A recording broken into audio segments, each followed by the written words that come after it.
どうするみたいな感じになってた時が本当にいましたね。今までは本当に手探り手探り感でやってきて、どうにかねホロライブっていうものがなくならないように。やっぱり Wait, shut up, shut up. Well, that's one way to start the stream, I guess. Hello, hey Reams. Hello. Oh my god. That's one way to start the stream. Scuff, yep. I was just testing things out because, again, I am a complete fucking boomer when it comes to OBS. And I'm also putting on, like, new hotkeys and new shortcuts to make it so that I'm able to directly interact with OBS without needing to, do all these keys and whistles and stuff. Streamline the process. Especially because right now, chat, I'm going to try and stream more on Twitch for video games and like non-VTuber related stuff. Yeah. Scuffed stream, my beloved, right? As a kapipalist, I am used to scuff. Right? It is what it is. What did Fuamoko do? We play League? Shut up, Rima. I've been wanting... Bro, you have no idea. I'm gonna expose Rima right here. Bro, I've been addicted to fucking League again for like the past 3 days or so. Oh shit, thank you, Adobo. Good video about friend. Please spend this irresponsibly. I will. Thank you. But anyway, yeah. I'm addicted to League of Legends again. I am. If you look, literally, Rima, go look at my match history and you will find that I've been playing League like 8 games a day. And to a lot of League players, 8 games a day might not be that bad. It's actually like fucking pathetic, right? But as a person that's extremely busy a lot of the time, to a point where I can barely spend like 10 minutes on Twitter, 8 games a day is fucking terrible. It fucks up my schedule. I haven't gone to the gym for 3 weeks. Well, no, actually, the league is not my... League's not the reason why I haven't gone to the gym for 3 weeks, but I was supposed to go to the gym like a week ago or so because I came back to my city right after that trip I was on, and now I can't because I'm playing the hours I'm spending on the gym is hours I'm spending on fucking League of Legends. But are you winning in those games? Yes. Surprisingly, yes. It's because of ranked. So far in the span of 2 days, I have 3 days, I have played like 18 games or something, and I have a pretty positive ratio of 14 wins and 4 losses. So I've been winning a lot. Post last 10 win-loss. I will post a screenshot later in memberships. Yes, I will. Thank you. Who are your picks? Mordekaiser. I've been fucking spamming Mordekaiser. I fucking love Mordekaiser, bro, because I just got him from those from that box thingy, the gacha that League has pretty much. And after that, I've just been having too much fun with Mordekaiser. In League, you playing League, you are doing everything but winning. No, Hound, actually. Oh fuck, Hound. I think we need to play more League. That's the thing. A lot of you, so again, I'm going to be streaming my games and non-VTuber related stuff, like reacting to video games and reacting to drama that's not VTuber related on Twitch. Just because I don't want the YouTube algorithm to get confused on where and when to like promote me, I don't want the algorithm getting confused. But yeah, they just buffed Mord, no wonder you winning. Well, no, it's because the team is stupid. Because nobody, chat, even back then, right? The only buff that I've seen from Mord is pretty much that you can't QSS his ult anymore. Even then, chat, even before that buff, fucking Mordekaiser, nobody fucking QSSs Mordekaiser's ult. Really, nobody does. Yeah. Dian, I decay but attack speed Volibear was really fun and I used to play a long time ago. Oh yeah, hell nah. You know what else was fun? AP Shyvana. Bro, you would fucking melt entire teams with an AP Shyvana. Will you make a VOD channel for the YouTube frogs? Of course, I will. Yeah, I will. But yep, that's pretty much it. Is League free to play? Yes, but I don't recommend playing it. Look, I'm speaking as a League player. Do not.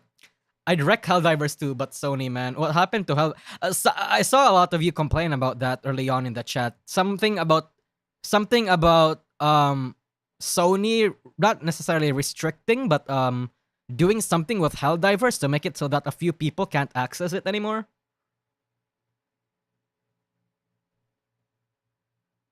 Oh, you live? I just watched your Fubuki. Ah, thank you. We're going to talk about this because we're going to talk about the Fubuki video in a bit because I wanted to do a little play-by-play, basically a director's cut, and like address a lot of questions and concerns or corrections of the video that I may have from you guys. So yeah. Sony decided to bait and switch and required you to link stream to PSN.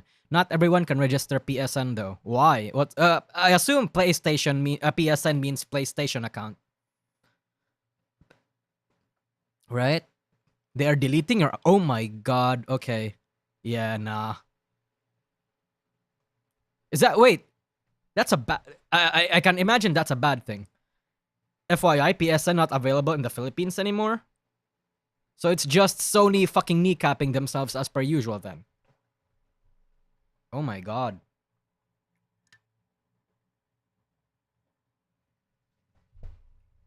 Ban in PH. Well, bro, somebody bought me a fucking Helldivers 2 game. Like, gifted it to me, I mean, and I haven't been able to play it. Holy shit, I need to play more. Well, not play more, but I need to, you know... still better than Xbox. I suppose. Yeah. Sony really couldn't let itself have a good game without fucking something up. Is it because of greed? Was it like made so that people can use their platform more or something? Steam sold the game in 200 regions. PSN, oh fuck, that's bad. That's actually an interesting look at it. Never a dull door, I mean. Any systematic event is always greed. They want the user data. Of course, it's always the user data that they want. So basically greed. Is it a response to the Stellar Blade thing? I don't see the correlation, honestly, no. Holy shit. Well then, I suppose, I'll see if I can play Helldivers. If not, yar har. You know? Again, piracy is an accessibility issue. So, if people want to go fuck around, they find out. And by this point, and by that, I mean like the fucking companies. VNs are banned from using PSN. VPNs? I mean, I can always VPN, right? Yeah, I think I can VPN. Can't really blame the devs when Sony be greedy. Yeah, a lot of the time, when that shit happens, the devs have their hands tied. Because after you publish that shit, it's usually always the publishers that have full control. Well, not necessarily full control. It depends on the contract that they have with the developers. But normally, it's always the publishers that have full control and have the major say on how things should be sold and marketed. And if fucking Sony says that Helldivers need that, depending on Helldivers' contract with Sony, they may need to do that. Yeah. As it stands, you only have until May 30th to play Helldivers 2 without... Oh my god. Okay. I'm going to fucking play Helldivers then. Okay, that's good. You know what? Maybe in my specific case, that might turn out to be a good thing. Because if I start playing Helldivers and I get fucking addicted, I have until May 30th to have Helldivers be forcefully gotten out of my hands. What games do you have in mind for Twitch? I'm thinking... first of all, would be League of Legends. I would like to do some reaction streams. I would like to do, I guess Helldivers in this case. I'd like to do some horror games, and do a lot of other games with other VTubers and other content creators.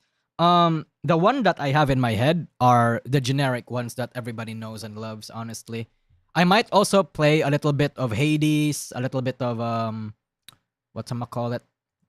I don't know if I can get.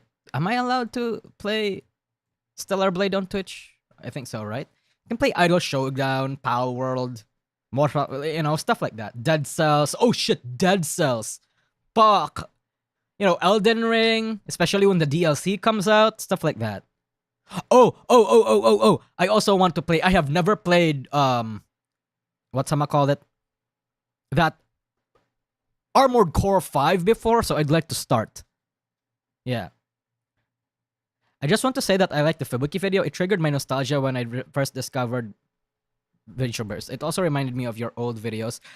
Oh, thank you. That's the thing, Vertifier. So, hold on. I'm going to point you to the video that I have. Hold on. What's it? No, it's a separate video. I want to explain why I'm able to make the videos like this anymore. Again, I mean, Sagi V2. So, in my second channel, hold on, let me just... Whoop. So, in my second channel, I posted a video called I Now Lose Money Making Videos. And if you guys haven't subscribed to my second channel, please fucking subscribe. It's right over here, Sagi V2. I also have it on my About section on my YouTube. But yes, we're going to go around the reason why I'm able to actually like produce a relatively decent quality content now. Already subscribed? Yeah, I see you sometimes, Super SSG, when you talk. Not you talk, when you comment. Yes. You mean Armored Core 6? It's Armored Core 6? I thought it was 5. Okay, yeah, the newest Armored Core, I mean. Anyway, yeah. Now lose. Okay, hold on. I forgot. I didn't know it was muted.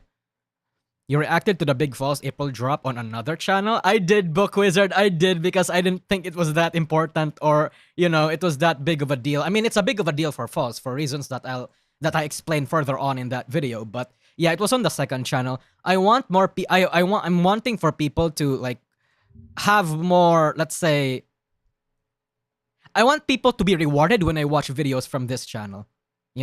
Like very short videos, and I'm waiting for my VTuber model, like my official VTuber model, to be finished. That way I don't have to fucking go over the hoops, fucking edit all these sorts of shit manually. That way I can just talk on stream like everybody does.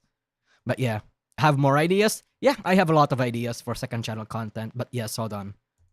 Hey all, the title of this video is not clickbait. I actually now lose money from Shotgun my videos, roulette? But I'm going to explain to you all how and why that's a good thing. So, like every single human being in this space rock, I love money. Not the same way Mr. I do love money. Krabs does, but I'm the type of Filipino who wishes he was... That's a lie, by the way. I do love money the way Mr. Crab does. Was a pretty girl so I can catfish dudes online or... Yeah, see chat, look. If you actually subscribe to this channel, you'll discover some of my oldest, most fucking cursed secrets, I suppose. Hold on, let me replay that. Who wishes he was a pretty girl so I can catfish dude. Not the same way Mr. Krabs does, but I'm the type of Filipino who wishes he was a pretty girl so I can catfish dudes online or e-beg for money or flirt with foreigners to get some easy bucks. Heck, I'd open a goddamn OnlyFans if, I was actually that. I know some dudes have the same thoughts, don't lie to me. So, since the inception of this channel, I was actually the one that did every aspect of my content. All the research, edits, thumbnails, literally everything. I still do right now, by the way. I mean, before my Menhera video, I was still the only one that did everything. With like minor work delegated to light editing for certain parts. DN OnlyFans next Donathon? No, Hound. No. But it will be interesting. Oh yeah, speaking of OnlyFans, somebody remind me after we finish that video, because I have an announcement to make regarding what that one Donathon sub when I have to make my Pornhub account. Yes. And one reason why back then was because I was able to. I had too much free time back in my hometown, my classes were online, I could dedicate a lot of my time to do all of it. The biggest reason was because I wanted the rewards for myself. I was a flip who discovered his first real bit of money and was living a life I was never able to before. I did not want that to go away by giving some portions of my money for work that I could do myself and probably even make... This one is scripted? This one is not scripted. This is, how do I sound it? You mean this video or my reaction to the video? This video is not scripted. I only have outlines. Because why the fuck would I write a script for a fucking 5-minute video? No, man. Faster. But the circumstances around me are like no longer the same. I have a second job. A job that I like, by the way. My members know this, but this is a job that was like a massive opportunity that I just couldn't pass up. Yep. But I can't share the details with anyone right now. Anyway, I temporarily dropped off of college. Don't worry, I'm still getting my own education in other ways. And I do have intentions of going back in the future. Sure. Anyway, even with that in mind... Oh yeah, you see this Alawi? Oh god. Is he? Yeah, it's a he. It's not a he. See this Ilawi? G. Rima, this Ilawi is pretty bad, huh? Look at that. 3 and 8? Oh my god, fucking losing to a Camille. He's so fucking bad. Right, Reams? He's so bad. I am actually way busier now. Busier than ever, even. And with my frequent streams, plans for my rebrand, preparations for my future collabs and projects, I no longer have like the same free time. Heck, even back when I was in college, I employed the help of a part-time editor to stitch together some parts of my videos for me. But now, I need a full-time editor, as well as some help with the research of my videos, and these forms of assistance require money. Yeah. Money that I, fortunately, am now able to provide. Look, I'ma be real with you, my videos don't make that much money. That's why I didn't want to delegate any of the tasks to anyone. That's why I never really wanted to seek help. For example, my How VTubers Became... Yeah, so you guys are about to see the amount of money I make for a 100k video. Unhateable video, a 10-minute video with a near flat 100k views, got me 9.1k pesos, which is around 100k chat. Remember this, chat. Remember this. 100k plus video. Oh no, a 100k flat video only nets me $150. That's very small. You make more money than some Nijisanders on my verse right now. Yeah, that is true. That is true. Bad, you might think, but this video took me 1 week and a half in total to script, edit, and everything. Mind you, this was one of my more successful I did, Reams. videos back then. So even if I take like a week to make every video that I make, and those videos are getting 150 each, you're looking at an average of $500 a month. One has to remember that I don't breach 100k views on every video I make. The only reason that I actually make more than the projections, I actually earn around 900 to 1,000, is because I used to do the occasional news streams, and there were some videos that actually popped off, or when I'm feeling lazy, I just clip myself on stream and upload them to the channel. That's what I do a lot these days. Like I clip myself on my streams when I do something like slightly significant or I think it's funny, and then I upload it on the channel because I have to make money somehow, you know? Yeah. So that's the thing. YouTube CPM, RPM can be kinda ass. Yeah, true. Wait, Kyo, why did I not put you as a moderator? I should have you that way I can see you better. There we go. But yeah, that's the thing. It's an actual how much $150 is good for me is it's decent. It's good enough for 1 year. Not 1 year, for like 2 weeks worth of groceries or something, yeah. But again, like I said, 1 week of work for only $150. And that's a lot in C terms, but in terms of in like a grand scale perspective, juggling with all the time I have between all the responsibilities and the priorities I need to like juggle around, it's not that good. It really is not good. Some videos were also longer, which allowed more revenue and AdSense. Now, I don't know if this much money is a lot to you guys, but to me, it was. It allowed me all sorts of luxuries. I was now able to pay for extracurricular courses and books for myself. I am now able to support my family and my sister's own education. USD? I was able to They pay it in USD, once Drew. every 2 weeks, pay for a gym membership, buy games, pay for services that they would have otherwise pirated or lived without, like a VPN or a Spotify or Netflix subscription. I was able to have the luxury of moving out of my suffocating house in my hometown and find a shitty apartment in another city. And now, while I have to pay rent, among many other things, I am able to actually do things that I wanted to. And, you know, there's a lot more opportunities here, honestly.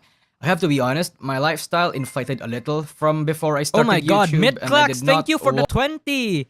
Give me more shares of Nusagi coin, you will. You will. Look, I'll even give you a heart. There. want to let go of that. Is your sister Even though single? I make more money than your average province living. Look, actually, you know what? Speaking of sister, my sister is in a weird spot where she looks completely fucking different from me. Flip. I could not wouldn't even afford know to that earn she's my less. sister. The result would not just Thank be you, yo, that I man. lose the life Thank that I you. currently We'll talk have, about but that also later. the people who depended on me would take a blow as well. But things are different now. I make more from my streams. I stream much more often Is she good too. looking? I'm earning. Yeah. Between in my family chat, we're 3 siblings. She's the biggest. She's the best looking one. A lot more than She's you. got the right genes. She literally has all the right genes. Like the best genes from my mom and my dad. She has my mom's fair skin, my dad's gorgeous eyes, my mom's singing ability, my mom's relatively shorter height, and my dad's I suppose bottom heavy physique. She literally has the right genes. Like literally, yeah. Used to. Not even just because of my YouTube, but because of that job. I'm too I old told to you move to the about. Philippines. At No, least you're not, I hope so professional in the next few gentleman. months or At years. And because of we'll that, talk I about can that later. afford to get an editor, hire somebody to do a lot of grunt work and research. Generally speaking, make Sounds my like videos Prime a little VTuber better debut? than it used to. No. I can afford to try being Oh, creative. actually, yeah. Yeah. We're no longer talking about the money making part of my video, by the way. We're now fucking going on entire tangents about different things. Yeah. My sister essentially wants to be like a voice actress. So she could be an interesting VTuber. And she also sings really well. And she's also good looking IRL. So if she happens to get doxxed, nobody would complain. Oh, hold on. Actually, you know what? Hold on. And she's also a relatively decent voice actor. And she's also a massive weeb. So literally the perfect mix of everything that's right. Yeah. Become a manager? Holy shit, Blake, thank you for the super chat. Hot sister. Hi, I'm a rich foreigner, lol. Hey, you know what? I'm going to give half of your money, Blake. Give it to her and say, hey, my viewers wants you to become a VTuber. Become a VTuber. And you know what? Okay. No, family and business should always be separated. No. But if I can somehow get her into HoloLive or Nijisanji or Phase Connect or Idol, you know, she has a lot. Chat, you have no. She's actually like, she's like the star kid. That's the thing with my sister. So you know how in every family dynamic, there's always a favorite, right? There's always that one person that's like spoiled, given all the avenues to excel in life. My sister is basically that. She was the one that was taught how to play the piano, that was taught how to fucking voice act. She did ballet, you know, stuff like that. And she's also better than me in Taekwondo. Stuff like that, yeah. So she knows how to fight. She absolutely knows how to fight. Thank you, Anon, for the fund. Yeah, go taught you well. Exactly. So here's my thing. Pimping my sister? No. Look. Say no to Niji. No, let me cook. The reason why I want her in those VTuber agencies is because I would have a spy. Sounds like a rich family? No. No happiness. No. You know why? Because when my sister was born, I mean, I'm not going to, and you know what? I will call my family out. When my sister was born, we were like in a very precarious, poor situation. Like I said, I already don't need to tell you guys about my living conditions at the time. I've repeated it for like 10 times now. But she was the one that was favored the most because she was the little sister and she was the prettiest. Like, she was the most good looking. She was the darling, basically. So she was literally like made at a young age to excel in life. My mom was placing all her bets on my sister. No, seriously. It's favoritism, basically. Yeah, I barely got shit. Bro, I barely got anything when I was growing up. That's the thing. I barely got anything. I was the one that actively had to I was the one that had to save. I was the one that was forced to learn these fucking like the streets. I was forced to learn the streets. I was forced to learn into all sorts of shit just to compensate for the fact that I was not given all these resources that my sister did. Right? I don't have any like contempt or hate for my sister before that, by the way. I'm not jealous of my sister. But I was basically the black sheep of the family. 6 down the line, Dian, ladies and gentlemen, we end. Yeah, true. Thank you, Shorty. Yeah. So yeah, exactly, Rock Dog. I was deprived. I really was deprived of resources. My mom, well, okay, you know what? Exaggerating a little bit. My mom tried to give me everything that she can. Honestly, like my mom loves me. I love my mom, but I'd be lying if I didn't say. I'd be lying to myself if I didn't say that my sister was the obvious favorite.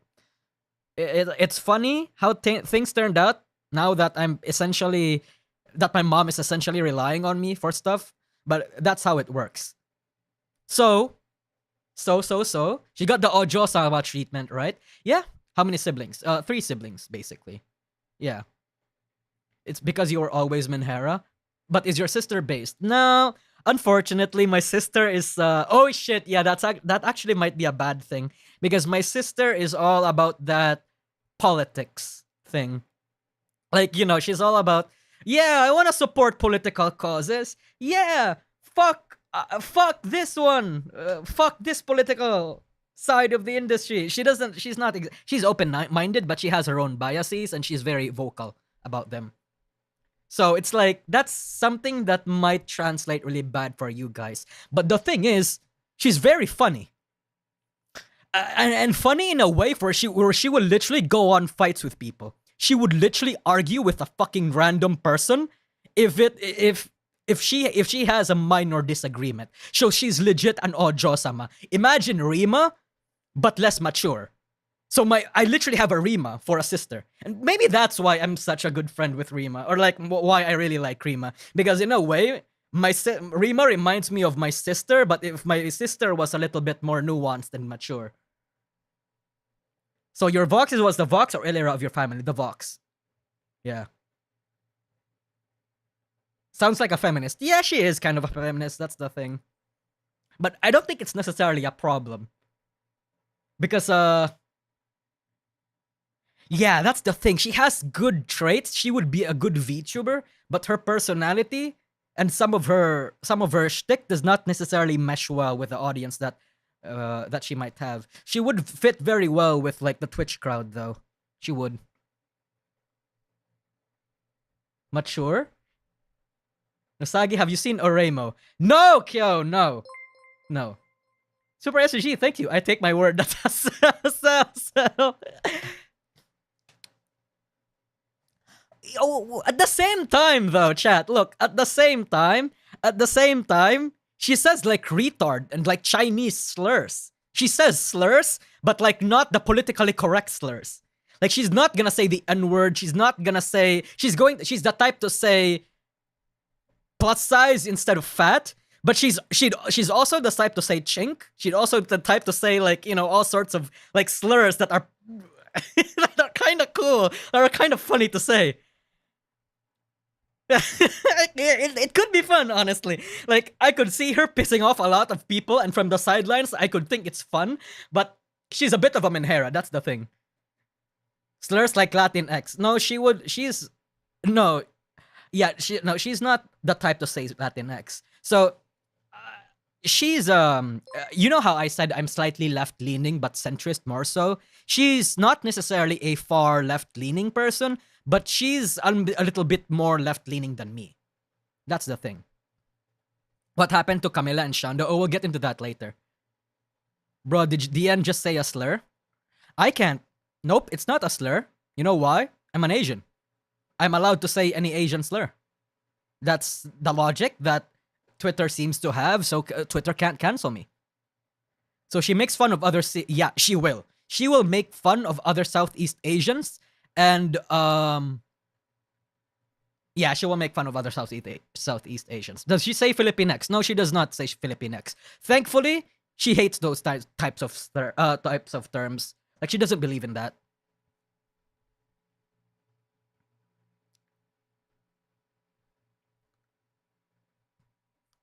That's pretty normal among other Asians in general. Yeah, it is. Like, a lot of you guys don't realize this, or maybe you do, but Asians are pretty racist to each other. In fact, it's normalized. So when you see people on Twitter getting mad that another Asian is throwing a slur to another Asian, that's just a vocal minority. Every single Asian will okay, exaggeration a little bit. Not every single Asian, but a vast majority of Asians say slurs to each other. They do. They do. I was in South Korea, they talk shit about Chinese and Japanese all the time. Yeah, they do. I mean, fucking, there's a term for us, right? We're called sea monkeys. Yeah. And you know what? That's so funny.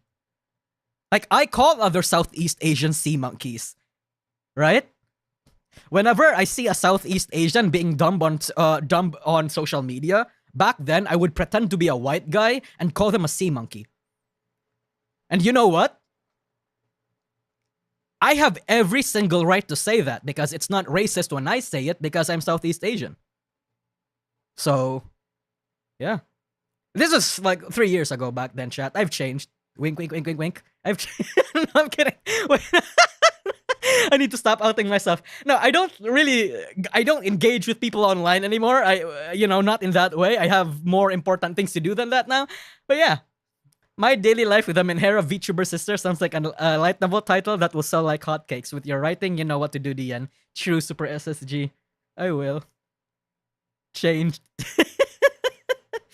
Yeah, well. Yeah. Oh my god. Hold on, chat. Water?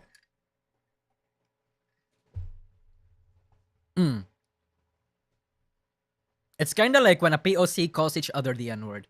Bitch, you haven't changed at all from our DMs. Fuck, Hound, stop outing me. Holy fuck, you're not allowed to say that. What if chat thinks I'm not a bad person? What if chat finds out I'm actually a nicer person than they'd expect? If again, I can. Damn, you got bad Twitch right there. Yeah. Wink, wink, wink. Forward to pursue topics and videos that I may be passionate about, but I know the algorithm. Chat, my sister can do a lolly voice and an Ojo-sama voice and an Ojo-sama voice, a lolly voice, and the Nerissa Ravencroft sultry, sexy, cute voice. Like, you know how Nerissa does her "Hiya, darlings"? Like, when you know how she does that, my sister can do that. My sister has a very impressive vocal range. Imagine that, right? But then she imagines that voice and she starts spitting about how the Chinese needs to be fucking genocided or something. Imagine that and say, fuck, I hate those fucking sea-in dogs. Very fucking funny. God damn, those Baltics and their fucking accents are so cringe. And, imagine that, right? Hey, darlings. Those people over there in Korea, they're a bunch of... It would be so fucking funny. It would be so fucking funny. That's my dream VTuber, by the way. Not like an openly racist VTuber, but a VTuber that's like extremely impressive skill-wise, but like very, very much a bad person, but like funny. Chat, here's the thing. My belief when it comes to content creating is that I don't give a fuck about your beliefs. I don't give a fuck about what politics you lean into. When you're funny and you're entertaining, I will watch you. I don't care about your political views. I don't care if you say racist shit or sexist shit or shit that I myself will find offensive. If you're funny and you're entertaining, I will watch the fuck out of you. That's why that's why I can generally tolerate all sorts of people. As long as their content is good, I will watch them. Because in my opinion, that's the job of a content creator. I'm not watching a content creator just for their views and like for their opinions on matters that they have no right talking about. I watch content creators and entertainers to be entertained. So if they can do that job, I will support them. Yeah. The VTuber company with his sister in there. Surely there won't be any favoritism like Niji En, no? No, I will... You know how I said earlier that I don't have any grievances against my sister even though she's the favorite? I'm lying a little bit. I want my sister to experience a little bit of the hardship that I experienced. So I will expose her to the rough reality of life. So there won't even be a favoritism. DN, hire your sis and call in V family?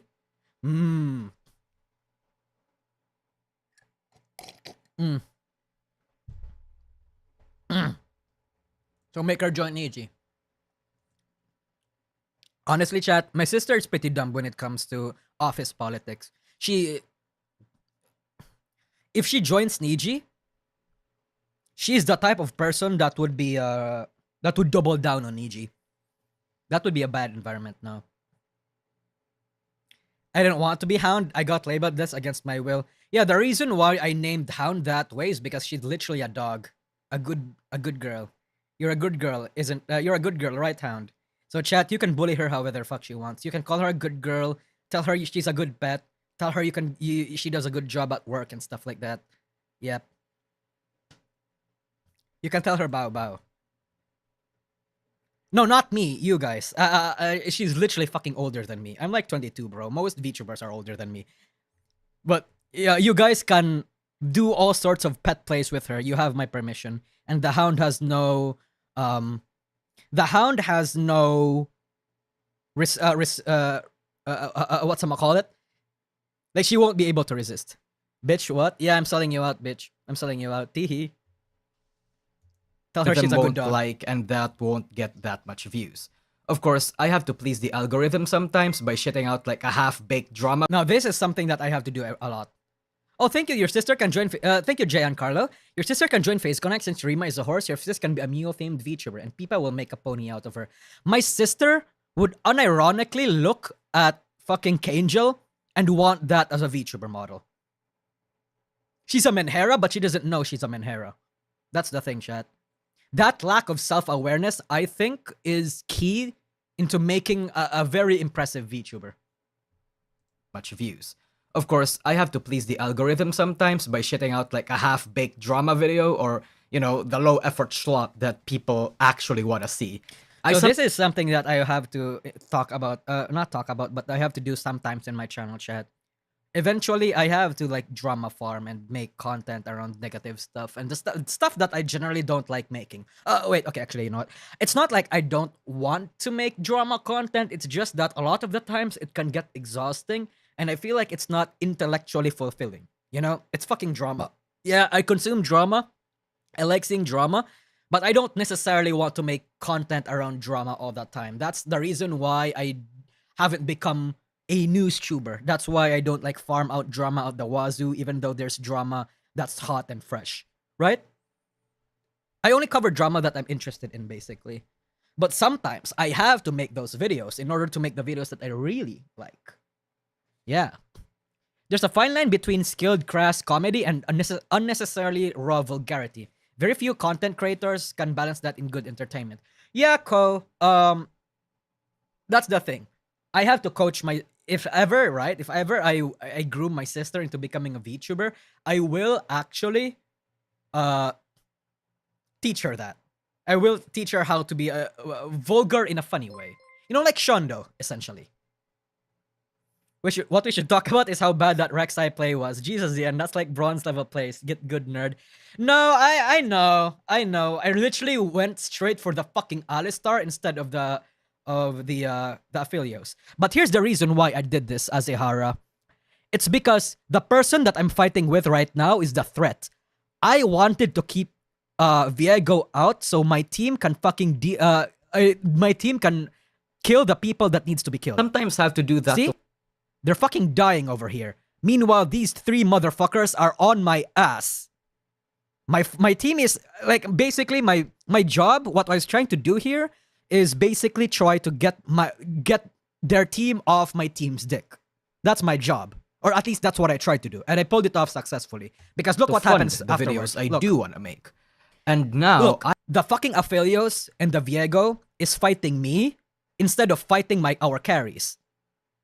Fucking dumbasses went for me. The Rek'Sai with the GA rather than the carries. That was the intention. I wasn't going over here to try and kill anyone. I was just trying to get them off my team's dick. I can afford... You could have still went for the ADC, though. If I did... No, I couldn't. You know why? Because the Alistar was there.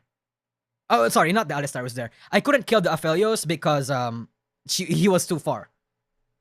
To take those risks and pursue other projects that I never now would've. He's gonna die. And that's because of you guys. Your donations and support beyond just the views See, have we win the allowed team me fight. this chance. And I Because want I was zoning them off. See? provide more That value won't for that succeed. support. Yeah. At least for now. Look, I know this was a point. The reason why I couldn't go for the Aphelios anymore at this point too was because I was at a point in the game where I was falling off. I couldn't burst the Aphelios the same way anymore. So my job is to literally just fucking calm the fuck down, engage in team fights, and like, you know, stuff like that. Final SC for the day. Gotta sleep soon? Aw, thank you, Super SSG. Good luck on your move. Have fun. Thank you. I work at Bad Dragon. If your sister becomes a VTuber, we'd be happy to sponsor her. Huge shot highs. My sister is not that type to get looted, though. I mean, not that type that wants to be looted, I mean. Yeah. War Thunder players are the same fuck the game. Lol, true. Full well that I'm flourishing right now, but it's not going to be forever. I am ultimately at the mercy of the internet. Hell, 4 months from now, I could become extremely irrelevant and have to tone down my video budget and project budget and even my current lifestyle. I could actually graduate for real and stop making content. I could get cancelled. The algorithm giveth and taketh away after all. Yeah, true. So while I am given this chance, I will seize it because honestly, I know how fleeting this is and I want to make the most of it. Your donations will be used wisely. So that's basically the gist of it, chat. Yeah, I can spend more money on videos now. Yeah. I can spend more money on videos now. So I have like a full editor. I have people that will make my thumbnails. I will have people that, generally speaking, how do I want to say it? You know, actually delegate some tasks in my video to make my content. Makes it so that I can actually focus on like writing the script more. I can spend more time developing and writing the script. So yeah. Yeah, you get upgrade. Yeah. Anyway, that's basically why I'm able to make the videos that I can make now. Let's talk about the Fubuki video next, no? Alright, let's talk about Fubuki. Hold on.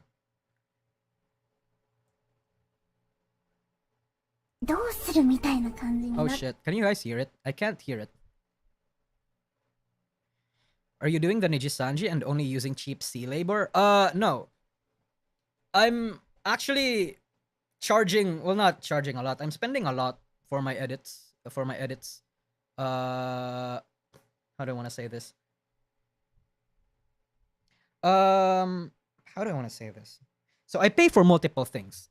Right now, I pay for my thumbnails, I pay for my edits, and in case, because I don't really have that much time to go dumpster diving for content and for research content anymore, I have to like have some people look through things for me. I generally know what to make them look for, but they have to be the ones that actually will look for it. You know, screenshots, receipts, stuff like that. Yeah. That's generally what I can delegate now. And they often cost me $100 to $200 now. And as we've established, that is a little less than what I want to happen. Sorry, that's a little less than, well, what am I saying? That's a little, yeah, that's a little less than what I make on a 100k view video. So anyway, let's talk about Fubs. Can you guys hear it?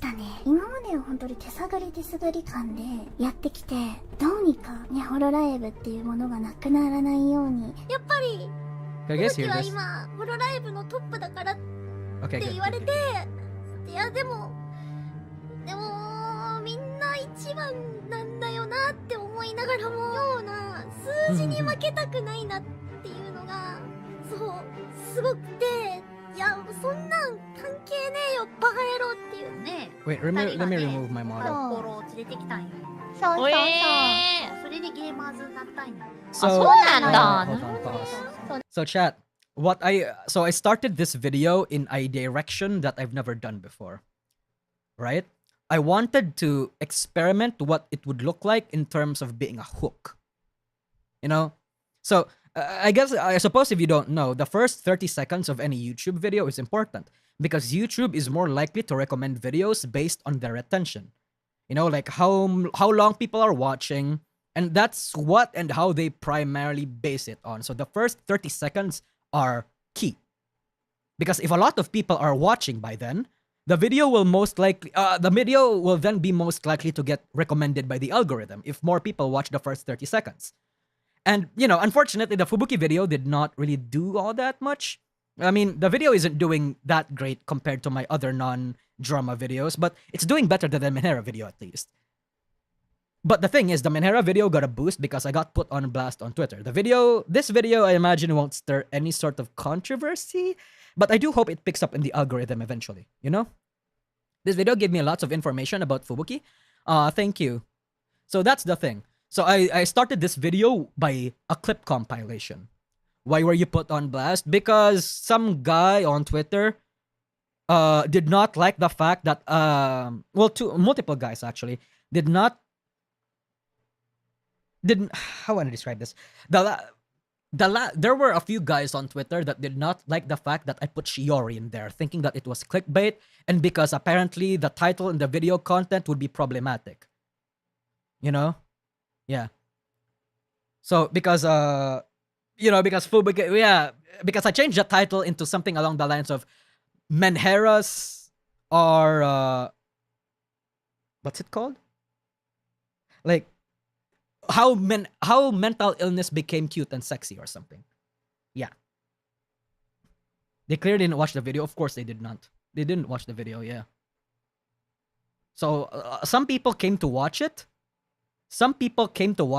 And then were surprised because I did not see a single negative comment after that video got, that tweet got big. So, なんかポケーって入ってきて今こんなになりました。ポケーポケ Just thought that the thumbnail screeched on Twitter. It's typical Twitter. ねえ、ありがとうございます本当に。やっぱこっちからしたらやっぱりなんかおさみたいな。わかる。 But the cross-trade feature. Yeah. そう。 It's not the first time. It's not the last. It won't. そうそう。しかもやっぱゲマズのそうだね。やっぱりね白神吹雪様だし。自分倒れたら一番良くないよなっていうのは自分で自覚してるので、私は倒れちゃいけないなっていう、そうホロライブで立っとかなきゃいけない白神吹雪はっていうところが。 There are many important figures in old VTubing. We've covered Tsukino Mito in passing, the Nijisanji VTuber that revolutionized the industry. We've covered Kiryu Koko, the Hololive VTuber that bridged East and West. We've covered Yago, Iron Mouse, Tokinosora, Myth. These are all people that made many great and grand industry-wide contributions to VTubing.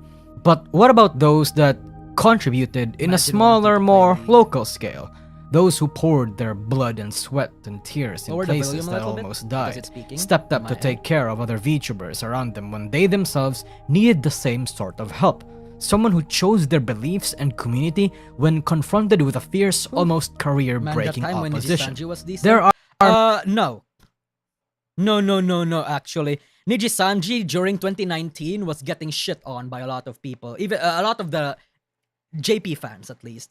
Because this was a time where a lot of people did not like the way Nijisanji was doing things behind the scenes. Eventually, less JP VTubers in Nijisanji started complaining.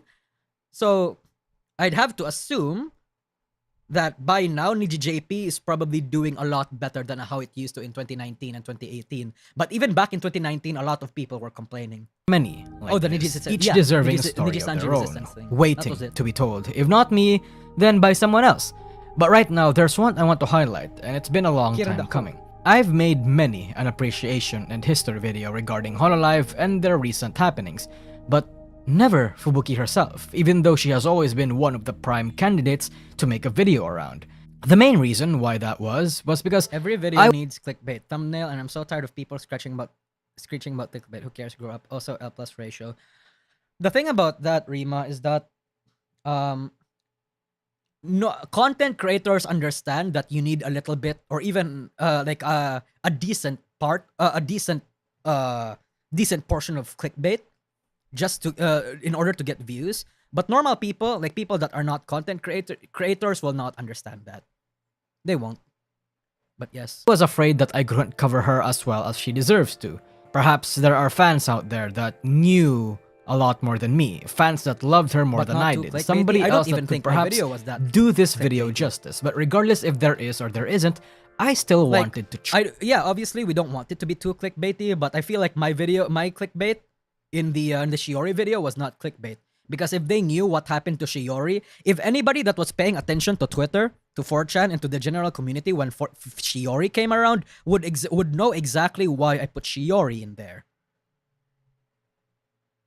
But I have no idea. I guess a lot of people forgot that people were hyping up her to be this fucking epic Menhera that was going to, like, fucking not mama, like, you know, in mentally ill older sister, fucking deep voiced person.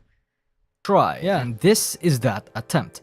I wish to challenge all Fubuki fans who watch this to contribute in their own way in the comment section, whether by a clip, a short story, or a moment that captures her character and role. This is a story of a VTuber that saved Hololive. This is the story of Shirakami Fubuki. Yeah. Story of Shiro. Some are born great, some achieve greatness, and some have greatness thrust upon them. For the case of Fubuki, all of this would be true except the very first one. Because when she got into Hololive, the first generation Fubuki debuted in was soured by a scandal that was Hitomi Chris's termination. Originally, there was supposed to be 6 members of Hololive's first gen, but the story of Hitomi Chris is actually one that is already been made by me. Link will be in the description or at the end of the video. In any case, Okay, so about the... Why not... Oh, thank you, Phil Fat. Why not just use vague thumbnails and get angry when we get it wrong, right? Exactly, Phil Fat. Thank you for the super chat, by the way. Speaking of this, Hitomi Chris, go watch that in my channel, actually. But now that I look at it again... Hold on, let me... while that scandal put cover and the first gen in a difficult situation, it actually did not. I think I may have misworded this part. I meant to say that Hitomi Chris put Cover Corp in a bad spot internally, but the company didn't necessarily face any significant repercussions or had like an explosion internally, or, you know, essentially had like a Japanese-esque scandal. Like, at the end of the day, the Hitomi Chris situation was bad, but it didn't really matter. It was at the end of the day, it was something that a lot of people ignored. Matter all that much, because the first generation and even the second generation did not have that unity and cohesiveness that a lot of newer VTuber generations have now. It's very easy to look at the recent generations of both Nijisanji and Hololive That would be insane. and think that it Kinokage. used to be like that, or that was normal. The reality is that it wasn't. Previous Bro, generations were nobody separated from each deleted other. Monica. It was the Nobody same even set of believe- some struggles people didn't even and believe how that close the they Hitomi debuted Chris within each situation other that was allowed even them to be happening. close, Was even but real, not anyway. really even having that senpai-kohai dynamic that we know now. But it didn't feel like the type of generation that we know them as. Not even a circle, more so strictly colleagues that was in the same group that had the same goals, ambitions, and, you know, problems. Like when your teacher groups you up with classmates you don't know or aren't close with for a project. Adding the extra context that this was a new company and that there was no set precedents, aside from those made by Kizuna Ai, it's very easy for anybody to get lost. Heck, even Kizuna Ai didn't know what to do. Just listening to do DNs for my is too much for my brain. It seems I'm schizoing out. Holy fuck. Video's audio is covering your voice. I can't hear what you're saying. Oh, I guess that's why I have to pause it. Yeah. Okay, I'm gonna pause the video when I'm going to talk. So, I can't hear present DN. Past DN is overpowering you. I guess that's just how not monotone, but how similar my voice is whenever I'm talking. When I'm talking without a script and when I'm talking normally. Because a lot of people, right? A lot of people apparently sound very different when they talk with and without a script. But in my case, some people have told me that both are not. It's hard to determine when I'm reading a script and when I'm not, because the only things that you'll have to notice is when I'm like stuttering a lot or when I have to pause when I speak. Yeah, scripted, sir. It's not really even scripted. No. You sound emotional without a script? Yeah, I kind of have to. You talk the same volume. That's what I've also heard, essentially. Yeah. Could you lower the volume of the video? Okay, I will. So, about this part, chat. So, this was, around this part of the video, This was a problem for the girls, by the way, when they first started, because a lot of the girls really relied on the bare bones salaries that Hololive gave to the unmonetized members, because a lot of the members had like other jobs aside from their VTubing activities, right? Aki was an interesting case though, because Aki did not really know how to stream at the time.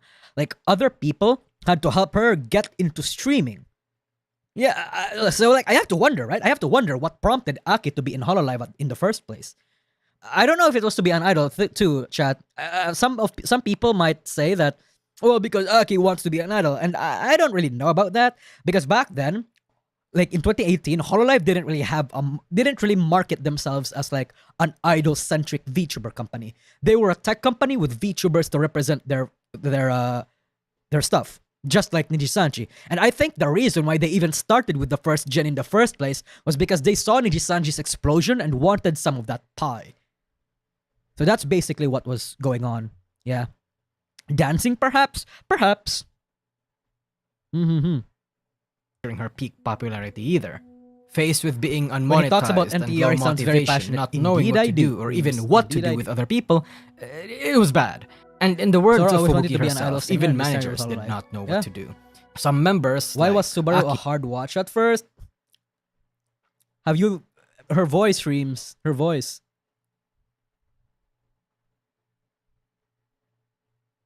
Her voice. And, yeah. didn't even know how to stream. Some members were And beyond alien to scuff. each other. And in a situation like that, it's very easy to just leave. Try again another time or wait for somebody to step up. I But think her one voice did is fine. What's step wrong up. with it? Some people don't like those kinds of voices. Back when Coco was Coco, even a lot of people did not like how Coco sounded. Thoughts on the current state of r/Hololive and how it's getting botted? Yeah, apparently there's this fucking automod situation that's happening in the Hololive subreddit, where any post above a certain amount of upvotes get automatically reported or something. I have no idea what's going on there. I hope the mods can fix it. I mean, I hope the admins of the subreddit can fix it, but as of right now, I don't know how to deal with it now. And that was Fubuki. In every generation of VTubers, at least in the traditional sense, Okay, hold those on. that We'll step talk up about that often assume the role of the leader. Sometimes their charisma, their dedication to not just their craft but to those around them often makes it so that they become a figurehead even beyond their generation. We saw this in figures like Ryokoko, and the case could be seen in Shirakami Fubuki. Her influence and helpfulness extended to not just the first and second gen, but to the entire company. In a time where even Hololive managers did not know what to do, where there were basically no staff at all, Fubuki's eagerness to help and proactiveness has led her into becoming somewhat of pseudo-management, taking in some responsibilities of managers to get things going. Yeah, okay. Oh, okay. I have a comment about this, but yeah, a lot of people actually still don't or still get filtered by Kiara's voice. I don't know about Ame though. I mean, I did see some comments talking about how they get filtered by Ame's voice, but mostly I kind of hear Kiara instead. And please pause the video. I am pausing the video. No, yeah. Okay. So about this, right? I actually think it was the Chinese fans that started the idea of Fubuki being an executive or like a manager. I think it was a Bilibili comment or a community post that sparked that, because like Fubuki was just in everything, so it seemed like she was the head honcho right there next to Yago. I don't know if I can find that post or comment though. I'm going off of memory here, so I can't think. I'm not entirely sure if I remember right. Honestly, Kiara is more of her talking way too much and oversharing than her actual voice. In fact, there was a time that some people thought Fubuki was an executive of the company. That's what a lot of people presumed back then and even today. And there were some circumstances where we genuinely did see Fubuki take in some of those responsibilities, such as being the leader and MC of a lot of Hololive's PR and celebratory events like Holokomi, leading and being the... I wonder if Fubuki had that much influence because there was a little so help to turn to other VTubers. There was little people to turn to for Holo VTubers for help back then. That's exactly why Fubuki is a pillar in the Hololive community. That's exactly like whatchamacallit? That's the thesis statement of this video. Fubuki was there when other Hololive VTubers at the time needed her the most. MC She is of the events, Yeah. being the spokesperson for the company, being the one who caused the team to huddle. But you know, it's not unusual for any startup company to have an original member to help out with a lot of behind-the-scenes stuff, especially if they're just as invested as the CEO or some of the higher-ups. Eventually, even becoming managers themselves whenever some resources and some people need to be reallocated, or when the company's priorities change, or the role and passion the talent may have will shift. At the very least, however, Fubuki's say and influence in the company is massive, even if Remember she isn't Mel was actually here? a pseudo-management of sorts. Yeah. Her choices and opinions are perhaps the most valued, not just in the Hololive fanbase, but perhaps even by the company itself. あ、そうなんだ。なるほどね。そう、だからポケーって入ってきて、今こんなになりました。 I see. So even management didn't do much back then. Bro, management didn't even know what to do, Book Wizard. That's something that I say in the video. Management, by Fubuki's words, did not even know what to do. Because VTubing was so new, there were no precedents being set. Nobody knew what to do back then because VTubing was so new. Kizuna fucking I did not know what to do. And she's like the godmother of VTubers. Nobody knew what to do back then. Even Eiji Sanji. ポケー。ポケ系。でかくなっちまったな。 And I remember them fumbling. ねえ、ありがとうございます、 A lot. 本当に。 The more influential and oldest instance of this was when Mio was roped into Hololive due to Fubuki being in it. Getting into the interview, Mio got in.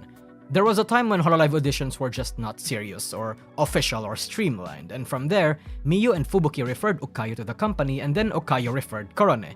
Thus, the start of Hololive Gamers. Originally, it was supposed to be a group focused on gaming tournaments and such, and now it's one of the most popular VTuber groups in the entire world, and the roots and the start of it all Okay, we're going to was talk Fubuki about herself. nepotism in a bit. Thus, Hold on. why I'm Fubuki going to is the wait for leader this of the moment group. to finish. そうなんだよ。なのでゲーマーズが生まれます。 A lot of you guys are going to complain you're heard or nepotism is okay when Hololive does it kind of spiel. And nepotism isn't necessarily bad despite how many V-Shoujo and Nijisanji complainers scream that it is. My opinion and the fact of the matter, I think, is much more nuanced than that. Nepotism happens everywhere, there's pros and cons, but we won't go into that in this video. Okay, clip finished. Nepotism is not. Nepotism is the wrong term. You think so? I think nepotism is the appropriate term. But anyway, I didn't get that much into the video regarding nepotism, but I will get into that now. So we discussed this some time ago, but nepotism is not necessarily a bad thing. Yeah. Again, for one good thing that nepotism does is that it makes it so that collaborations are more fun. You can be more open, more effective, funny, and like the dynamic between people that are brought in via nepotism can serve as a good thing sometimes, especially when it comes to a job like VTubing, because this is a job where your ability to talk and banter and entertain with your words is crucial. Referral is not equal to nepotism. Yeah, that's what I'm going to get into later because there's a difference there, right? But I'm going to get into that later. Let me define this first. Because there's also a problem of nepotism where some people are unsuitable. A lot of nepo hires and a lot of VTuber agencies are not really good entertainers. And somehow they manage to get ahead of people that may have actually deserved better because of some members referring them. And now, this is not necessarily a problem if a talent refers someone, like a referral, but if the agency or management has to actually see that they're qualified to be part of the team, to be, part of the members. It's not necessarily a bad thing if there's a system in place to keep that in check, right? It becomes a problem when the management or agency or auditioner people aren't critical enough to be looking whether or not a certain people is good for the role. And at the end of the day, you do this and you lose a lot of money. Because you could have gotten yourself a quality grade S talent, but instead you settled for a mediocre guy that some of your talents like and is good friends with them because it makes your job a lot easier. You know? Like, it really depends on the agency itself because there are circumstances where nepotism can really actually benefit the agency, but there's also the tendency to form cliques and like corruption. And again, cliques is another topic in of itself, but it's not necessarily a bad thing. I mean, V Shoujo, again, is one big clique under a company and they're doing good for themselves. Yeah. Again, the best way to try and mitigate the bad effects is by actually putting on systems in place to prevent the bad parts from coming through. Like, actually have somebody properly screen talents and test their ability to create content. Yeah. A referral, exactly what Azihara said. A referral is different from nepotism. But a referral only really works if there are systems in place.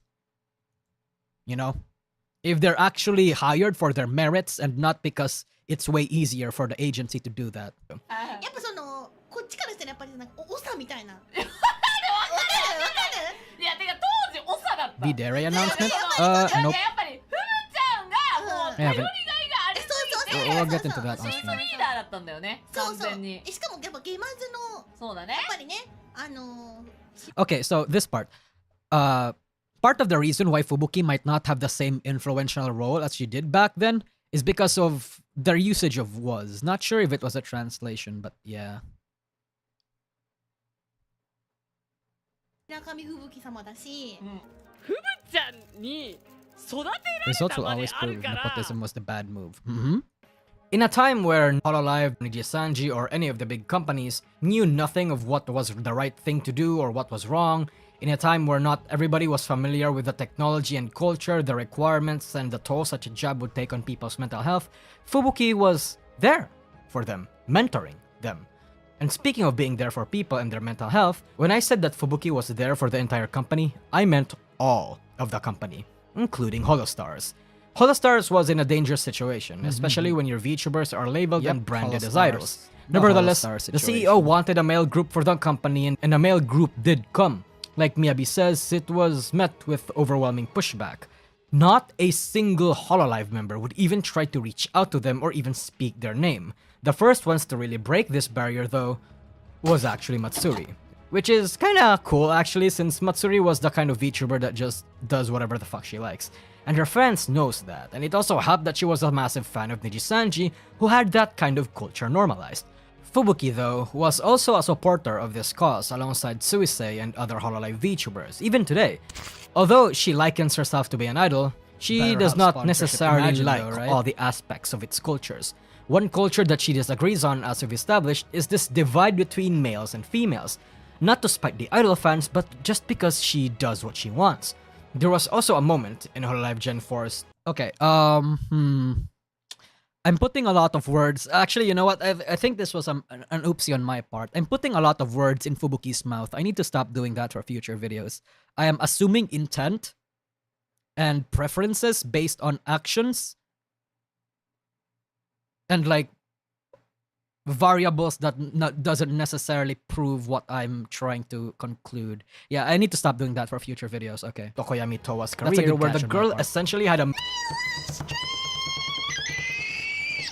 And out of panic for the idol fans who were screaming and complaining, she lied that it was her manager. After this whole backlash, Fugi decided to redirect a lot of this negativity and even poke fun at the no males allowed idol fans by broadcasting an announcement stream, making it seem like she would actually announce the fact that she had a boyfriend. But the announcement was just basically she raised a cat. 2、2、1、こちらです。はい。なんと私白神吹雪、猫を飼い始めました。 Fubuki was one of the first that steps up often in times of crises, or at least potential crises. One thing about VTuber fans is that a fair few of them, well, a lot of them, don't like it when the streamers are super late to their scheduled streams, or when they miss a stream at all. Especially since this was a time where some members were oversleeping a lot on stream and getting late. A fair few were getting concerned for their health, and some were getting upset. Such a case was what happened during a Marine and Shion collaboration, where they were late for 4 entire hours. People would have been upset at this until your girl came over, pops up guns blazing, and decided to make the most out of the situation by making fun of them in a teasing way to redirect a lot of that negativity. Fubuki turned a mistake that Marine and Shion would have faced a lot of backlash for into an entire meme that gouged certain Hololive members' lateness for streams and using Shion and Marine as the metric. Fubuki essentially subverted potential backlash into a funny haha moment. But Her biggest contribution to her own community and company was a matter between career versus companion, where she decided to sacrifice more than half of her audience and risk her career in order to do the right thing. There was a moment where Fubuki was the most subscribed Hololive member. The first member to explode was... Okay, so if I were to say what year Fubuki's peak was, it was like 2019 to 2020. Hololive's founding member, Early Toki Sora. Later, Fubuki surpassed her for all sorts of reasons, ranging from her ability to do skits, her being an absolute meme machine, all sorts of things. But where she stood out beyond all of that was Can over you on elaborate Japan's on the Marine Shion thing. So, I guess I can. What happened during the Marine and Shion event was that they had like a collab. Call it? Like a sleepover off collab, basically, where they're sleeping over. And this was a time where people were getting late on streams all that much. And like basically this was a time where people were overworking themselves. A lot of people were getting late on streams, oversleeping, all that sort of stuff. And there were a few people that were getting mad at this, especially a lot of the JP fans. And when this incident happened, Fubuki made an entire stream to basically make fun of Shion and Marine by making an entire stream trying to gauge when they're going to wake the fuck up. And remember, chat, not remember, I don't know if a lot of you guys were there. This had like 60 fucking people in it. 60 people. 60k people, I mean. This fucking stream had 60k people watching it just to watch Fubuki make fun of Shion and Marine. It actually became funny. Yeah, it became funny. Neighboring country, China. At the time, there was a point in time where Cover Corp had a 60k people was like twice the number of people like Coco usually has on her meme review streams. Yeah. That was huge. 60k back then. Yeah, 60k live back then. Live. Bigger Chinese market, and that was because of two people, Aqua and Fubuki. And when Cover wanted to explore that market, find a way to find a comfortable spot there, Fubuki was the one chosen to hold in the reins, at least from a marketing perspective. In 2019, she was essentially the poster child that Hololive had when it came to China and overseas expansion, because she was just that popular there. So much so that she was among the top 5 most popular VTubers in China come 2020, breaching 1 million subscribers even way before she reached half of that on YouTube. Biggest in billion. And that was a good thing. Because of that, Fubuki played a pivotal role in the growth and expansion of Hololive and VTubing throughout the rest of the world. It wouldn't even be an extreme exaggeration to say that she kinda saved Hololive. The biggest contribution, of course, being a collaboration with Azur Lane, one of the world's most popular gacha games at the time. And those that have been in the rabbit hole since that era knows the absolute role that Azur Lane played in the popularization and spread of VTubing to English-speaking regions. I just cannot emphasize enough how massive Fubuki's contribution to Hololive was, especially during the early CN and JP days. It wouldn't be an understatement that, again, Hololive would not have survived 2018 and 2019 without Fubuki. I mean, look at all these facts, by the way. Those are facts. Of course, chat, I wouldn't say Fubuki was the only reason why Hololive survived 2018 and 2019. Like, obviously, Tokino Sora, Gen 3, and like other people had huge contributions, right? But during those eras, especially with their relationship with China, I would actually say that I think Fubuki was the biggest factor. Like, you know, of course, this is coming from an outside perspective looking in. Internally, I wouldn't know for sure who was really the most responsible, but just saying, Fubuki was fucking vital. She was like the blood of Hololive back then. Screenshots that happened before 2020 even came, that I'm bombarding the screen with right now. Come 2020, there was a fair few clips that elevated the status and spread the name of Hololive to EN. There was the N-word moment from Sakura Miko, Let's Kill a Hoe from Tomoshika and Pikami, Coco being Coco, Koroni being cute as a motherfucker, among many other things. And Fubuki was... Okay, yeah, Fubuki was popular in China. Fubuki saved Holo from bankruptcy, is the ultra god senpai that supported everyone, yada yada yada. What is that one instance that really challenged her to stick with Hololive, that challenged everything that superficially everybody would support? Well, We are about to get into that. The Kiryu Coco Taiwan incident was a situation that tore apart China and Hololive. Once close and very loving communities became immediate foes because of one genuine mistake. Of course, I have full coverage of this from 2 years ago, but because of a recent subathon goal, I will be remaking it with the timeline that we have right now, among many other additions, so please expect that. But the gist is, the incident tore the Chinese and domestic and EN Hololive fanbase. Fubuki and Aqua most especially were in a fickle situation because they were the darling of the Chinese market. To a few loud and It's actually my next video too, chat. I don't know if I'm going to upload like a cheap. I don't know if I'm going to upload like an easy to make drama video, but that's the next big one that I'm working on right now. I need to get some of those because it's been nearly a month, I think. Nearly a month since my dono-thon, and I've really only started working on 4. So right now I'm really hoping to get the remake of the Coco video made in the next few weeks or so. Antagonistic Chinese fans, Fubuki and Aqua's stance was clear if they even engage with Coco in a positive way. And Fubuki did more than just interact with Coco offhandedly, they did a meme review collab a month later. Oh shit, the breach! This had grave repercussions for Fubuki, because not only did she rapidly and massively bleed. Chat, look at these numbers.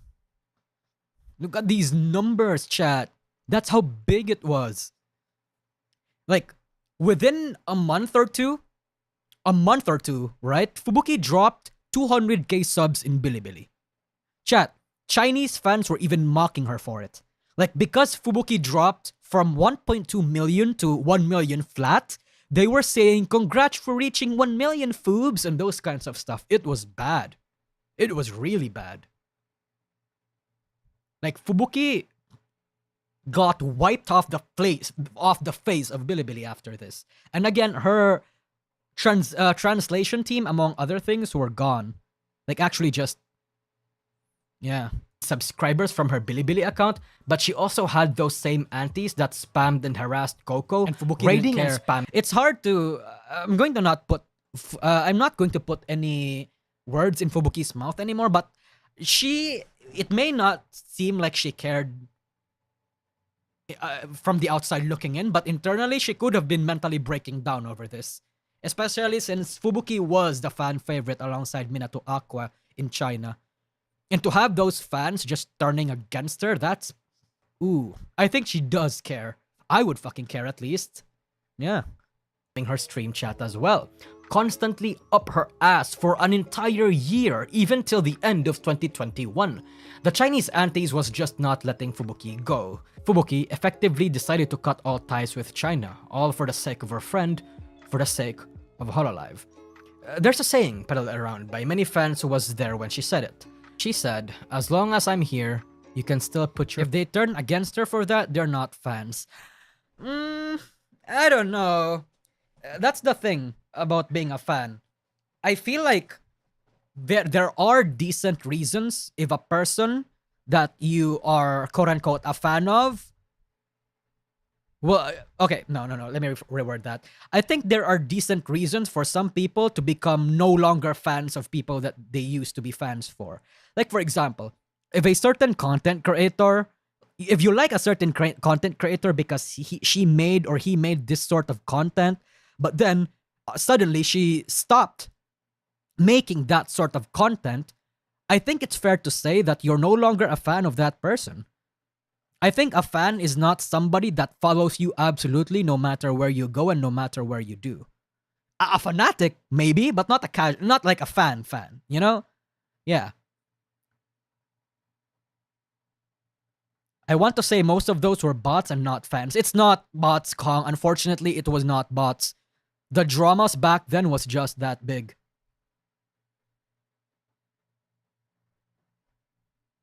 Faith in Hololive. And whenever Hololive would force her to say anything to support the company, Fubuki would quit. And you think she still holds that sentiment? My worries on that statement of hers that she has formed a cognitive bias. Perhaps. It's really difficult to tell. It's really difficult to tell, especially right now, right? I mean, there's no fucking Hololive drama right now, aside from the whole Fuamoko betraying Hololive EN fans. People are literally making up drama because Hololive has no drama right now. Yeah. And in that case, it's just that right now, Fubuki is not having that sentiment of hers being tested. So it's hard to say whether or not Fubuki will actually follow through on that promise. I think so.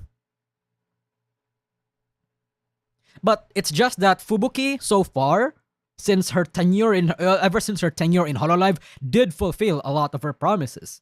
She said that she would stick to her with her friends, and she stuck with Coco. You know, so far she did not disappoint. That's why a lot of people are actually just believing Fubuki, because Fubuki has proven to the fan base and to the Hololive members that she is somebody that can be trusted. That's how you develop trust. How you're not a true fan if ultra nationalistic brainwashing can turn you that easily. I suppose, yeah, you're not a true fan if you don't at least hear the other person out or try to understand where they're coming from. Yeah. That's one thing I'll concede on. Yeah, 100%. Will they ever make a Holo ES branch? I have no idea, Pablo. And it was a promise that a lot of fans remember and keep to this day, and for good reason. It's not an exaggeration to say that Fubuki has never let the fans down. Her character remains as steadfast as ever, still as supportive, still as vigilant. When she was surpassed as the most subscribed talent in Hololive, when Hololive grew as big as it did, you think Fubuki knows about the Russia MF? Yeah, of course. Yeah, 100% she knows. She knows before we even knew, obviously, because you know, actual member of Hololive. Can guess that she might have sighed a breath of relief. To Fubuki, being the pillar of Hololive was a heavy responsibility, a greatness she debuted in, achieved, and was thrust upon. And now, while perhaps it may be a little bittersweet that the EN members, that some JP members, that those not within her immediate circle may never need her the way they used to, that's a good thing. It means the company can now stand reliably without the aid of somebody like Fubuki constantly running around to help or fix and manage or deal with things. It means Hololive became better, and she contributed to making Hololive better. In a way that we may never truly understand behind the scenes. Perhaps it's just me overthinking, but to me, if I were in such shoes, it's probably bittersweet. But if it means she can have fun, take things on the pace that she prefers, then I think that's the best. Heck, we don't even actually know the circumstances behind her work anymore these days. Fubuki barely rested when she was given this great responsibility. In fact, her manager had to tell her to take a break back in 2020 because she never even once took a break since she got recruited. It's hard to be barely took a break, yep. I've seen people getting glad on Mikineko's situation. Pity is important even if you don't like someone. Wait, do you mean like people are actually happy that Mikineko is getting like fucked? Like, you know, recently she decided to not debut because of some stuff that happened as Rui Koita. I forgot her alter ego in the voice acting agency that she's in. But I think what you mean is like empathy or sympathy. Yeah. No, 100%. As for what I think about the Mikineko situation, I just want her to get better, man. Like you know, she third wrangles herself basically. Fubuki. To always keep a straight face when you have to announce something heartbreaking, such as the termination of her fellow genmate, Yozo Ramel, such as the termination for Russia, among many others. To keep it all in, to feel that you must not break or show weakness to balance her loyalties of her friends and community, and her career and her company. Again, she has never let the community down, so while she stays in this company, while she stays having fun with the friends that she has, making the most of her time, cherish this little fox. The twilight of VTubers come around to VTubers of her career, history, and age. Of VTubers that's been around for as long as she was, and many VTubers become forgotten. So, don't let her be forgotten. Remember the efforts of Shirakami Fubuki. Her contribution, her action, alongside many, created the industry as we know it as. Without her, there wouldn't even been a first gen. No Aki, no Korane, no Okayu, nor Azorlane. No expansion to the west that we know it as. No Hololive. A mentor, a pioneer, a pillar. an idol, a businesswoman, a gamer. But most importantly, Fubuki is a friend. Cute. That's the Foobs video. Woo. I will now take questions. Fubuki don't deserve the... I suppose so. I sometimes, right? Sometimes I forget that... Sometimes I forget that Fubuki was a domestic abuser. Like, that's something that has not registered to me, honestly. When I think of Rusha, I think funny, goofy Menhera who got booted from Hololive. Domestic abuser and like the stuff that she did with Mafu Mafu.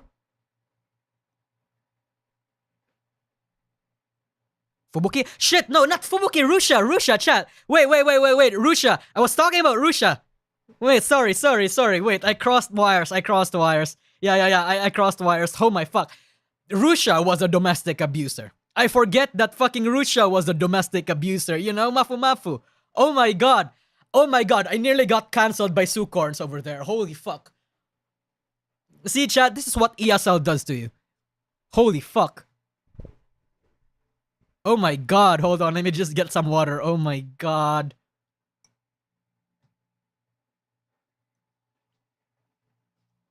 What a wire to cross, right? It's because somebody was pointing out Rusha in the chat, and then I wanted to talk about Rusha, but then since I just finished the Fubuki video, the wires just crossed. Oh my god. Fuck. Okay, roll that back. Sorry. I forget that Rusha is a domestic abuser. Yeah. Think before you speak. Yeah, this is what happens when you're half sleepy and, you know, when you're half sleepy and you're fucked, basically. What the fuck, Lamau is freaking out? Yeah, I'm very sorry. But hey, look. You have to say allegedly. Allegedly, sorry, yeah, you're right. Rusha was allegedly a domestic abuser. Wait, didn't she fucking confirm that she made up those shit on like 2chan among other things? Because wasn't that confirmed, or do I still have to say allegedly? That feeling when Brent says one thing and Mouse says another. Yeah, that's exactly what happened, that Reeve guy. Yeah, she did. Yeah. So I feel like, I suppose for legal reasons to cover my ass, I have to say allegedly. But yeah.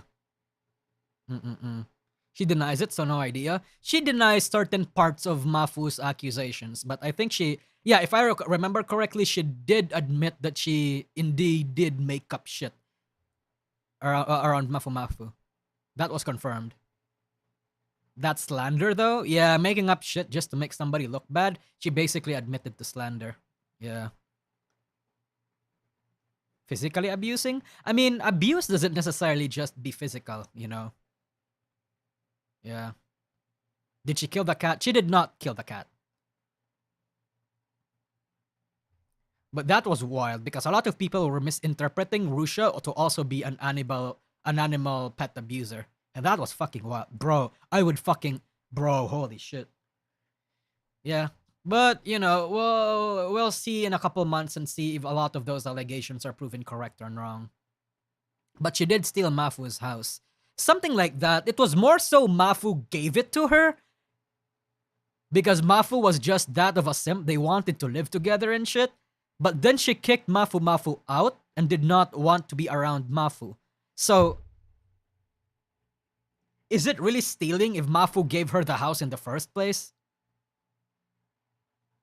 So, yeah. I still don't believe both of them. Both are liars. Yeah. I think I just think the fact that Rusha did, like, admit to some of the hard things that was accused by Mafu painted a really bad enough picture around her character. So, like, you know, that's why a lot of people don't like her right now. He bought the thing, right? Yeah, he bought the house. So, yeah, I suppose. She said that. Oh wait. Thank you, Dian. Sadistic Foobs lives in my mind. Why? Holy fuck. Actual Manhero over here. But no, sorry. Foobs is not a domestic abuser. Holy fuck. I was talking about Rusha. I say that as a fan dead. That's why simping is bad? Depends, I suppose. Kore Kore laughed in Mafu's face when he started crying on stream. Kore Kore laughs at everything. Kore Kore is just so... What's the term there? Kore Kore is so desensitized to that kind of thing, where for his job, he basically has to. Because if it's... okay, I'm not giving Kore Kore, like, the olive branch over here. I'm not trying to excuse it, or I'm not trying to, like, make good of his character. But I feel like in a situation like that, if I was in Kore Kore's shoes, I would essentially also desensitize myself to that kind of thing, especially when you hear fucked up things in the entertainment industry. Because if I cared, and if I cared too much about that kind of thing, I would do very I would do very bad at my job. I would be very bad at my job. I would pull a Shane Dawson. You know? Yeah, that's why I'm not that person. I will never be that person. I laugh too. It's a stupid situation in summary. Yeah. Is he Japan's Keemstar? Something like that. Yeah, he covers like Japan-centric news. And mostly drama in the entertainment sphere. I mean.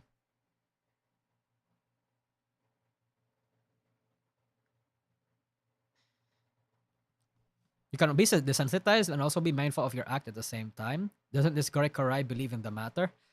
I suppose. I'm just trying to see myself in his shoes. I'm not trying to excuse him or anything. It's just that I do understand having to desensitize yourself to be in that kind of job. It's like business, right? In business, you kind of have to be somewhat of a sociopath. You have to make really, really tough and stupid decisions. You know? Oh no, sorry, not stupid decisions. Like really hard decisions that would anger people. You know? Yes, you're gonna have to ruin the few's lives just so you can preserve the many. Or something like that. You know? For the good of the company, some people have to get fired, some people's lives have to be ruined. That's why I can never truly see myself becoming a businessman. Because I feel like I'm too emotional to ever have that role. More like preserve yourself. Yeah, that's true. Mostly preserving yourself via the company. But like, you know, the company has to go before the individual kind of thing. Yeah. Was Kore Kore the same guy that had that Mafu Mafu crying? Yeah, he was the same guy. He was the one that had that Mafu Mafu fan crying. And then... like, as he was crying, he was making fun at how this one girl was just so emotionally distraught that Mafu Mafu could lie to her. So that girl then disconnected. You don't need to be like Riku to be a good businessman. I'm not saying that we need to be Riku, but you have to be a little sociopathic, right? I saw Dr. K's video around it. High-performing people have to be a little sociopathic. You know? And you know what? I think I can get behind that. I do think I can believe that now. What happened with Fubuki? Nothing happened with Fubuki. Just going over the video that I made. The links are pinned in the pinned in the comments, so you can see that if you wish. But yes, that's the Foobs video. What do you think of Foob's reaction was of the whole situation? Yeah, I remember the whole Fubuki. So during the Russia situation, Fubuki, Watame, and was it Flair was the third one? That was the one that reported the situation first. And they were super, super cold.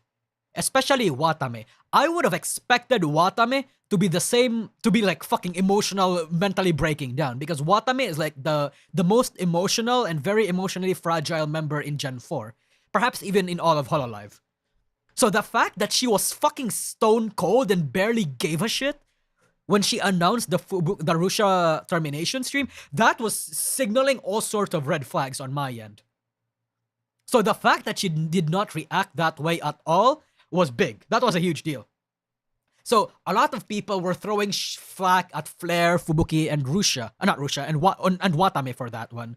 Because it's like, oh my god, your friend just got fired and you react in the coldest, most unemotional way possible. It's like you don't even care. And so a lot of people were giving shit at them towards that. And you know, I suppose that in retrospect, now knowing the things that we know now, it's kind of understandable that those people may not have reacted the same way at all. Especially because there's a chance that Watame, Flair, and Fubuki might have known it for a while and may even know more things than we did. They definitely knew. They knew a lot of the things that were going on at that time, and perhaps even more. Yeah. And the only people that were really reactive to the whole situation was Pecora and Marine. And for Pecora's and for Marine and Pecora's case, it's understandable because Marine, if I remember correctly, Marine was super close with Russia. So I think Marine was just super torn, right? Because Marine is a very empathic person. Even if she knew that Russia was actually this kind of person behind the scenes, Russia was still her friend. So she took it really hard. Probably stuck in a rock between a rock and a hard place, basically. Both of you, they were friends to begin with. I could at the very least say Pecora and Russia were friends, I think. Yeah. Yeah. Russia and Marine were definitely friends at the very least. I have the impression that their reactions were like, we were expecting this for a long time. We tried to help her, but she kept on with her tomfoolery. Perhaps, yo man. I have that similar impression as well. Yeah. Noelle and Flair especially were very detached and cold, even during their address of the Russia situation. Yeah. Russia is not a bad nor evil person. I guess it depends on where you look at it, or if you believe the accusations against her. Yeah. But even if you believe that she is not a bad or a good person, I think we can all believe that she's fucking crazy and she needs help. And minimum, she's not very smart. Yeah, that's also it. Yo, man. Holy shit, yo, man, you have the 1-year badge. Jesus. Thank you for sticking in a lot. I just realized that.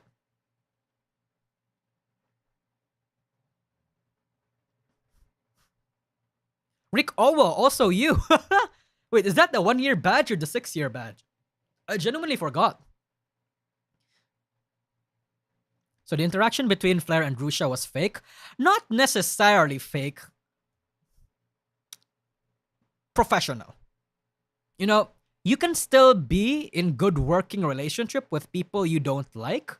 You can still engage in positive ways. Doesn't even know his own badges. It's not like that. No, it's just that I forget. Remember for 1 year? Oh shit. Hell yeah.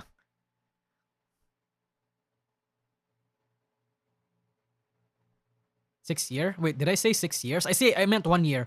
What is wrong with me? Yeah, you know, that's how that's how you know that I'm super sleepy and tired when I start fumbling or like mistaking words. I nearly got myself canceled today by saying that Fubuki was a domestic abuser, and now I don't know. Like my words are not my words, my mouth, my tongue, and my brain are not coordinating properly.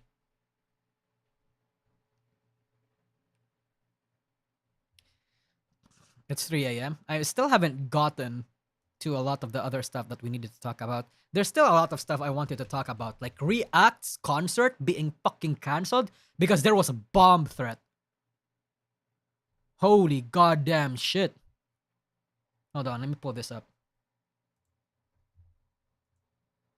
Okay. Rick Owa, thank you for the dono. 3 a.m. streams from the DN. Thanks for the content. ESL. Yep. Thank you, Rick Owa, for the super generosity.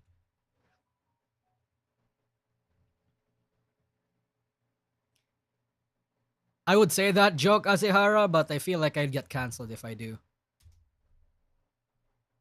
I'm in a very, honestly, chat, I'm in a very precarious situation where I do like making edgy jokes, but the last time I made a really, really edgy joke was, I got demonetized. Well, not demonetized, I got struck. Yeah. Yep. Here it is. Would like to inform you regarding the upcoming... Oh wait, this is not it. Hold on. Was this it? Oh shit, no. Yeah, this is not the tweet. I archived the wrong thing. But basically, there was a bomb threat that was going to happen for a certain person's like live event. So it was like cancelled for now.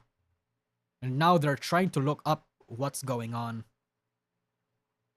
So it's wild. It's super fucking wild. Why a bomb threat? I don't know.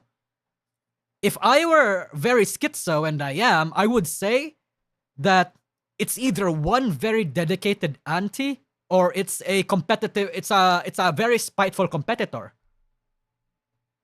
It's either one. Rusha is not just stupid, she is also a Menhera. Stupid plus Menhera is a match made in heaven for big drama. True, Tony. Thank you for a super chat, by the way.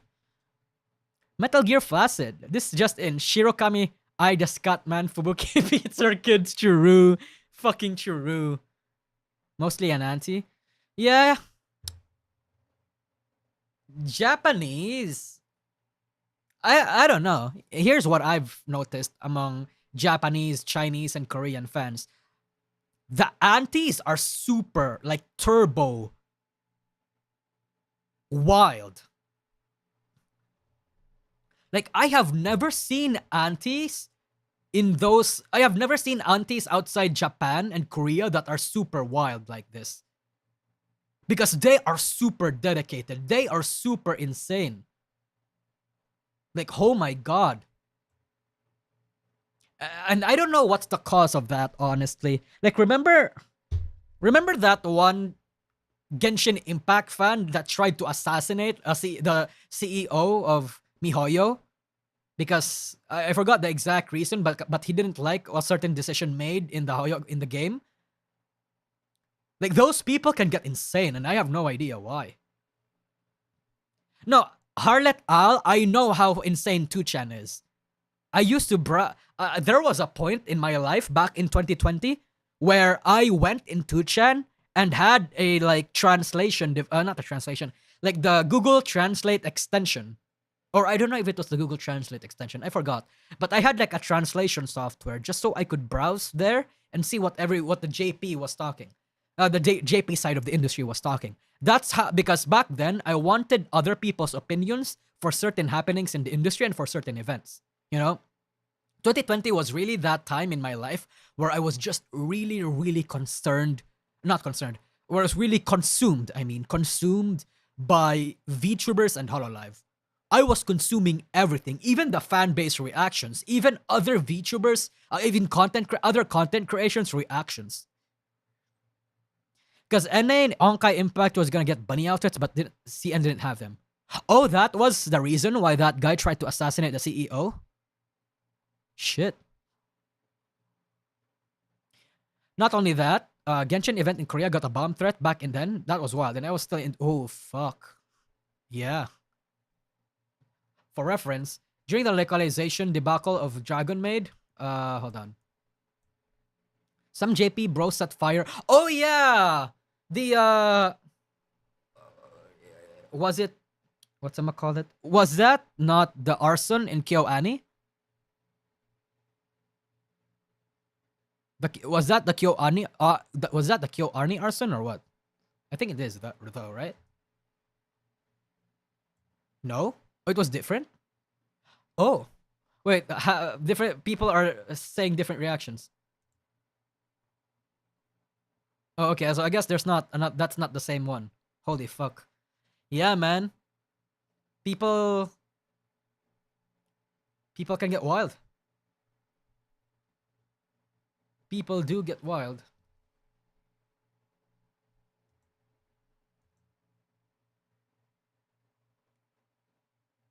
No, that was different. The guy around KyoAni was due to perceived plagiarism. Oh wait.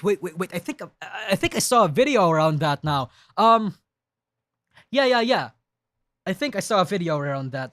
It was a really it was a really long video, but I think I did. I think I'm starting to remember a little bit.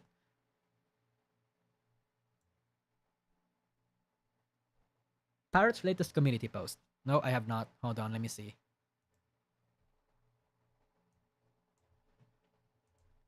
YouTube.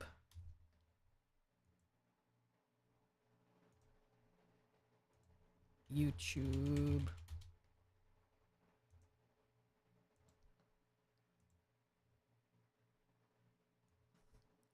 Oh, I see. It's very fresh too. A year ago. How did Fuamoko betray the fans? Oh, so I have to be honest, chat. The Fuamoko betrayed EN fans thing is a bit of clickbait because that was kind of bullshit. Look. It literally was just one guy. Well, no, not really. It was more than just one guy because back then there were a lot of Niji sisters trying to come up with drama and try to get the impression that Fuamoko moving to Japan meant that they were going to do a lot less streams for the EN fans. It was a psyop, basically. At least that's what a lot of people said. I didn't look too much into it, but knowing how Niji sisters are, I believed it. This is basically the Fuamoko betrayal drama, quote unquote. Because somebody sent a super chat, right? I'm curious why you say that Mengen and ASMR on official channel doesn't count.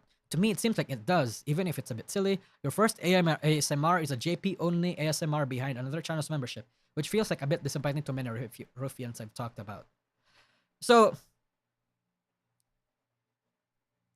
this, I don't necessarily think is a bad super chat.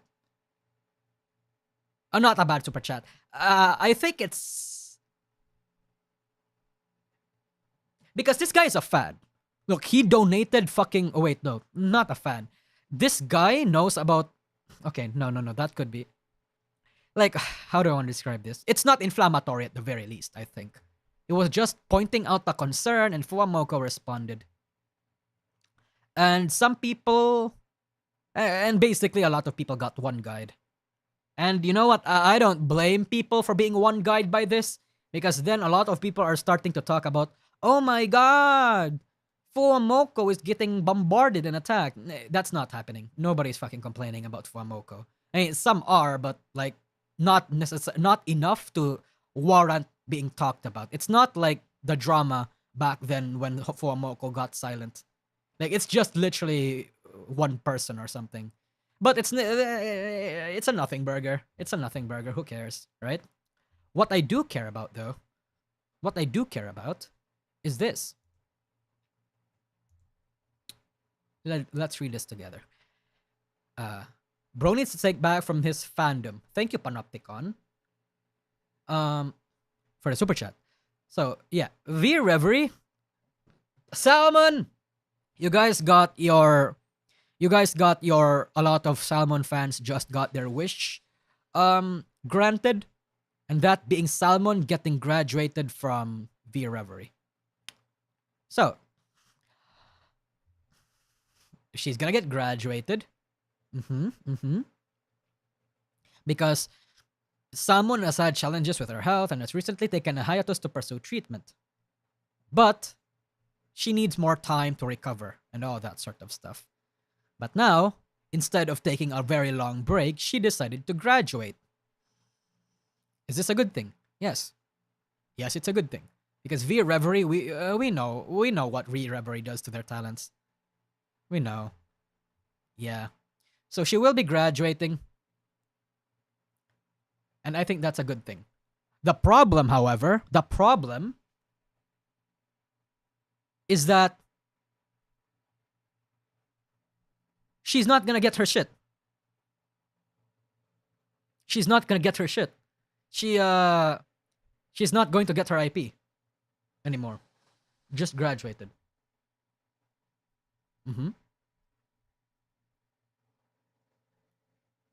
So that's well, give back the IP. Guy Reaper the boy over here summarizes it really well. Yeah, that's all the drama. We're going to talk about the Fuamoko. I think there's not much the Fuamoko stuff. Shulinksi. I don't really think a lot of people are complaining that much about the Fuamoko drama, the Fuamoko betrayal thing. I think at the end of the day, how do I want to say this? I think at the end of the day, Fuamoko is a part of EN. They will continue to keep making EN focused content. It's just that they're collabing more with JP right now because they're in a position that they want to take advantage of the fact that they are able to do that. So, I don't think it's that big of a deal.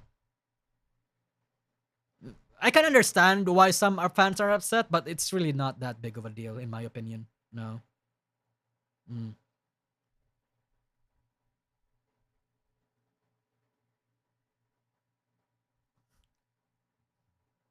How about the Camila stuff? Oh, yeah, I guess we'll talk about the Camila stuff. I forgot I put that in my title. Camila apologizes for Shondo. Yeah. So, hold on, where did I put it here? So, I saw this in passing on Twitter the other day, right? It was actually from Kuri. So, people said the same crap about Meloka and Kotoka and why they are in EN instead of JP. Yeah. So, a lot of people are also still mad. Well, not mad. I don't know if mad is the right term for that. But a lot of people were expressing their frustrations for Meloko and Kotoka because those girls are Japanese, right? And a lot of people were saying that they might have went to Nijisanji EN instead of Nijisanji JP because because that way they'd skip VTA. So they'd immediately get into Nijisanji without getting into VTA. And a lot of people are somehow complaining about the bureaucracy. And I think that's bullshit, to be honest. Yeah, I think that's bullshit. It's like, bro, who cares? Who cares? Who cares that fucking Kotoka and Meloko, even if they did go to EN, because, even if they did go to EN because they wanted to skip on VTA, who cares? I think. Hey, man, I don't like bureaucracy.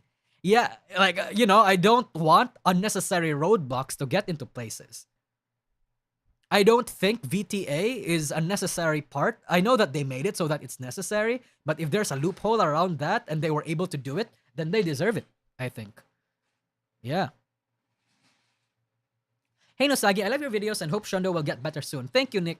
Nick Syker, for the fat 20 euro. I don't know how to pronounce your name. Sorry. What's DTA? Oh, it's VTA, Virtual Talent Academy. It's Nijisanji's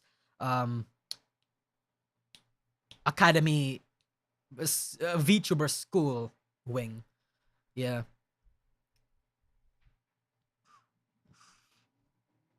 Anyway, so recently, right, Camila is posted a Lolikami Requiem-esque video. I'm not gonna play the video because I'm gonna get copyright struck, but fuck, Yep. And some people were bringing up the fact that that a year or so ago, Camila essentially trash talked Shadow because when Shadow was getting fucking bombarded on Twitter for her joke. What did she do this time? It was an old clip of her. Do we want to watch this? I think we will.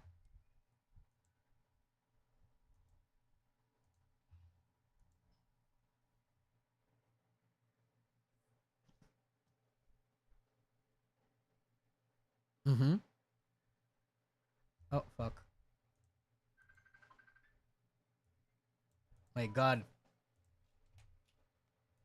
Sorry. Ignore that chat. Muted? Oh, it's muted. Fuck. Idiot. I'm so sorry. It's muted. I'm so sorry. Oh my god, chat. I'm about to start some drama. Scoff, I'm sorry. I'm gonna start some drama.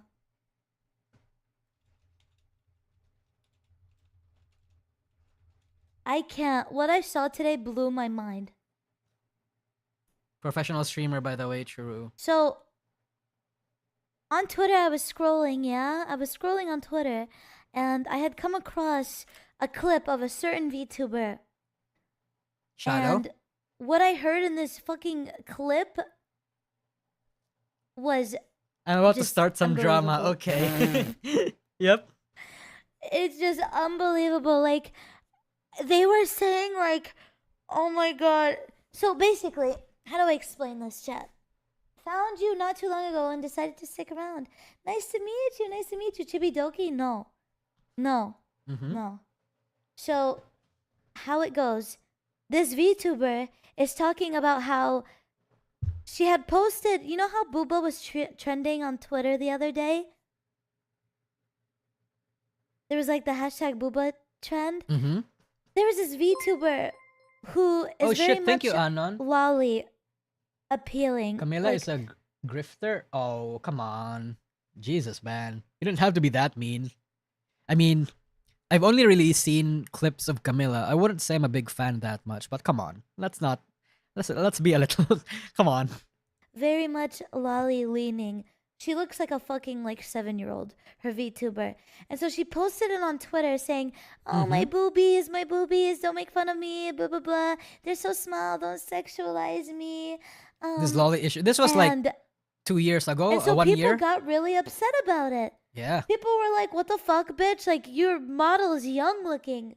Like, your model is young. What are you doing? And she got really fucking defensive about it. And you know what she says on Twitter? Or you know what she says on her stream? She goes on Go on. Prepare your stuff for this moment. Twitch and she goes, so I posted this booba thing and a bunch of non-binary transgender people came at me. They came at me and started saying that what I was doing was wrong. They're all Oh my crying like little God. babies or something like that. And I was like, what the fuck? I think Shondo could have worded that better. Just say tourist, man. Did you Yeah, just say tourist. really just say that? And it's a joke, I think. I haven't seen the clip. And then she proceeds to say, she proceeds today, or to say, She worded it by the perfectly. way, she's speaking, oh, she's also calling them young. She goes, these non-binary 12-year-olds, these transgender 12-year-olds. See chat, look. I love it when content creators are like no holds barred. You know, that's exactly the kind of shit that I look for. Especially when they're a VTuber. And they unironically go into this entire fucking tirades while putting on this fucking VTuber character. Right? I fucking love that shit. That's why I love, like, Shondo's content. Yeah. When she literally has a lolly I see nothing wrong with model this. Why is she yapping? and speaks We'll like see a why she's child. yapping She- later. She talks like this all the time. And she's coming for the people that she's trying to be. Make it make sense, bro. Make it make fucking sense. And then in the video, like when she's like going off on the Twitter people who came at her, she was like, you know, like really, like I've played the Harry Potter game. I have Yeah, like 5 sexual. Yeah, she's trying. Shondo's basically trying to pull that. I have done more things to upset Twitter people, and this is what you get upset at me for. Stuff like Images of that. my young looking character coming in the works, and you're mad about this booba post? Yeah. Is it calm? What? Camila refers to a clip named Twitter Freaks Cancel Shondo. I like both of them, but kinda L for Camila. How does Thank you, she Sister have Nicker. a Nick Schicker, I platform? mean. For a super chat. How does she have a platform? Now that I think that's the part where a lot of people got upset about. How does she have a platform? Yeah, how does she? It's like, come on. Like that's like mean, I think. How does she have a platform for being a lolly? I mean, you should play the So, Shondo yeah, clip next. Don't support don't- that VTuber. I'm coming out and saying it. Don't fucking support that trash VTuber. Yep. Weirdo. Fucking weirdo. Like, lolly VTubers are fine, but when you're, like, openly sexualizing them in front of everybody and, like, saying these really horrible things about people on Twitter when you don't even know these people, like, what the fuck? What's her name? Chat can tell you. I'm not gonna say her name, but chat can tell you. They already mentioned her name. At that but time, I'm not gonna Shondo had say it on 900 stream, to but 100 someone can say it CCV, in and chat, I Camila don't had give a around shit. 200, 300. We'll talk about size differences and the politics behind that later. Yeah. Say her name, coward. If she does that, that's the thing. That's we already had this conversation as to why a lot of people on Twitter, especially VTubers, vague post. Pretty much. Yeah. So, anyways, yeah, that was horrible. That put me off in such a horrible mood today. I could not believe it. Like, how? Literally fucking how? Please don't. Yeah, by the way, please don't fucking send like any hate raids or like any fucking At like. least he says this. I guess, Please at don't do least. that. That shit is so cringe. You're not helping. You're literally not helping. Don't go on a witch hunt or whatever. Just fucking ignore her. Don't watch her, but don't fucking actively be mean to her either. Yeah, we're better than this.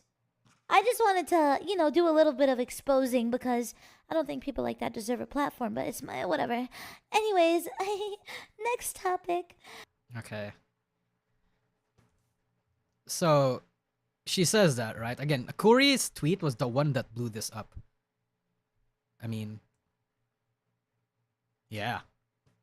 But then, Camilla then, hold on, let's go to her Twitter. Apologizes for this. We're going to talk about the dynamic between that some later. And she says, "Hi, posting this because a lot of people are questioning me for posting the Lolikami Requiem after I admittedly did attack a creator for liking that kind of stuff 2 years ago. When I first started VTubing, I did not understand the culture in the slightest. She was a tourist. I was mostly a cringe Twitter stan, so coming into VTubing and anime culture, someone who had zero clue as to what anything was, I didn't understand anything when I saw lolly stuff, I immediately assumed it was pedo shit. Keeping this part in mind as you're reading the rest, when I started streaming, I had a bigger content creator convince me that that drama equals content, so I should farm that shit." I can actually believe this. I can believe that as a younger content creator, you are actually like rewarded by the algorithm and even told by like peers that are bigger than you to actively farm drama. Because that's gonna keep in eyes, and if you somehow find a community that's gonna side with you, especially when you're going in an opinion that's like very common, when you dogpile on somebody, essentially, people are gonna try and watch your content and have a more positive opinion of you. At least the people that you're pandering to. They're gonna have a more positive opinion of you. Because here's the thing when you're a smaller content creator, chat. When you're a smaller content creator, it's very easy for you to attack a bigger content creator. Because when you're smaller, you perceive things differently. You're going to think, yeah, I'm kind of invincible here. Nobody's gonna give a shit about what I say because I'm a fucking nobody, right? I have obscurity to mask what I've done back then, right? So a lot of smaller content creators, they don't have anything to lose when they start shit-talking other content creators. In fact, they get rewarded for it. But eventually, right? Eventually, when those content creators get big, they, especially in a niche and in an industry like VTubing where everyone pretty much knows each other, you're going to have to start thinking about politics. Not politics as in like right-leaning, left-leaning bullshit. I mean like social politics. You know, you need to watch what you say about certain people. You need to be as, let's say, general as possible. You shouldn't say your thoughts. You shouldn't defame anybody, quote unquote defame. You shouldn't call anyone out because that's gonna get somebody's niche, somebody's clique, somebody's group, somebody's part of the industry and have them attack you or have them hate you. That's the thing. When you start talking about the social politics, it gets really hard when you're a bigger content creator. That's the thing. Yeah. Bro, are you defending cancel culture as a promotional? Like, really? What? No, I'm not defending cancel culture, no. I'm explaining why it's easy for a smaller content creator to attack other bigger content creators. Again, because perspective is just different. Yeah. But right now, she has to walk on eggshells. She can't just go out there and talk about what she thinks about certain people anymore. She can't. She can't. That's what happens when you get big in an industry as small as this one. Yeah.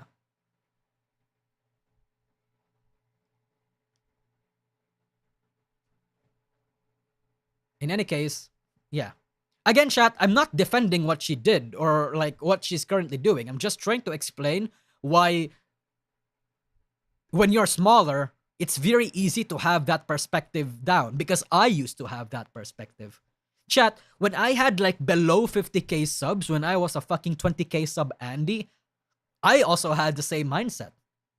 I also thought, hey, you know what? I'm basically this fucking nobody.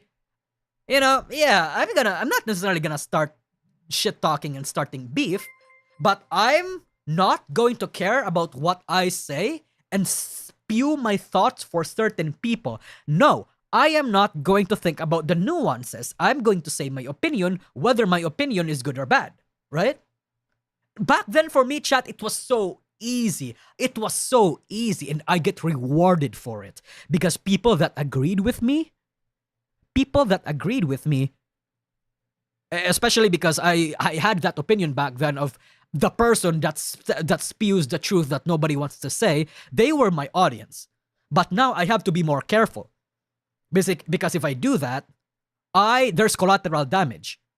I might affect those around me, especially my friends. I become a brand risk. My friends become a brand risk because they're associated with me.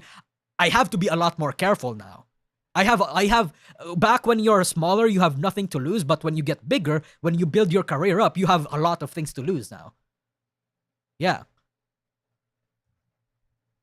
So, that's why when you're a smaller content creator, be fucking kind to everybody and watch what you say, basically. Because the same people that you're going to surpass as you climb in the content creating sphere is the same people that's gonna watch and laugh at you when you eventually fall down. You know? Yeah. That's why I'm kind to Nasagi. Fuck off, Rima. Yeah, to Rima, I'm basically an investment, you know? I'm basically an investment. I'm not... Rima doesn't even see me as a friend, honestly.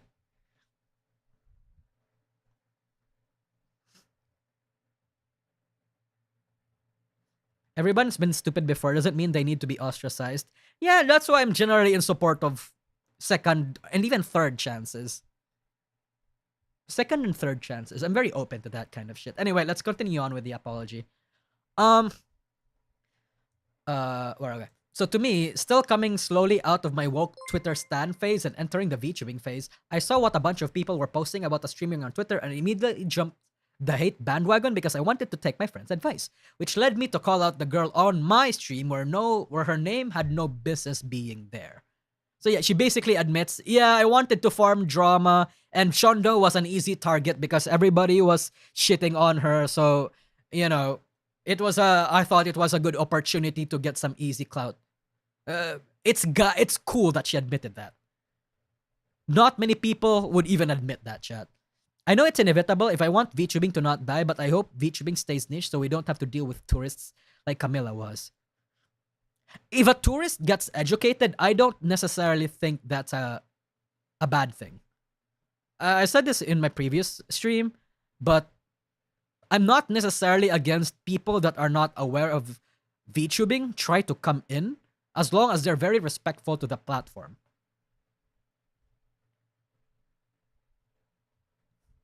Wait, what did Rima say? Wait, I'm gonna scroll up. If I was a side screen, I wouldn't be friends with Nusagi. Come on.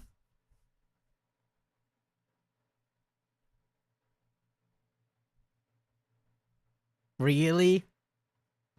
I'm gonna... Rima... I can't believe you've done that. Come on, man. I know I'm Filipino, but come on, man. Come on. Wait, I can explain. No, I don't want to hear your shitty fucking apology, Rima.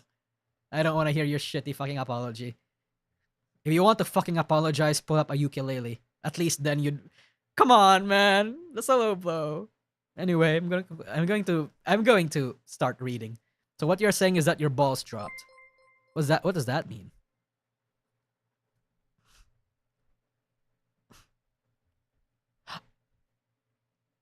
You mean like I no longer say the things that I want to say? I wouldn't necessarily say that my balls drop. I do understand that a lot of people might see it that way, but that's not how I see it. In my eyes, I think I now had to learn the ability of try to give other people the benefit of the doubt and to watch what I say. I think that's what happened. It was just a short joke, not the other joke, just saying, no, Rima, fuck off, you're banned. Banned. Anyway, yeah. Looking back, I wasn't even trying to criticize. I was just straight up bullying her and trying to deplatform her when I didn't even know who she truly was as a person.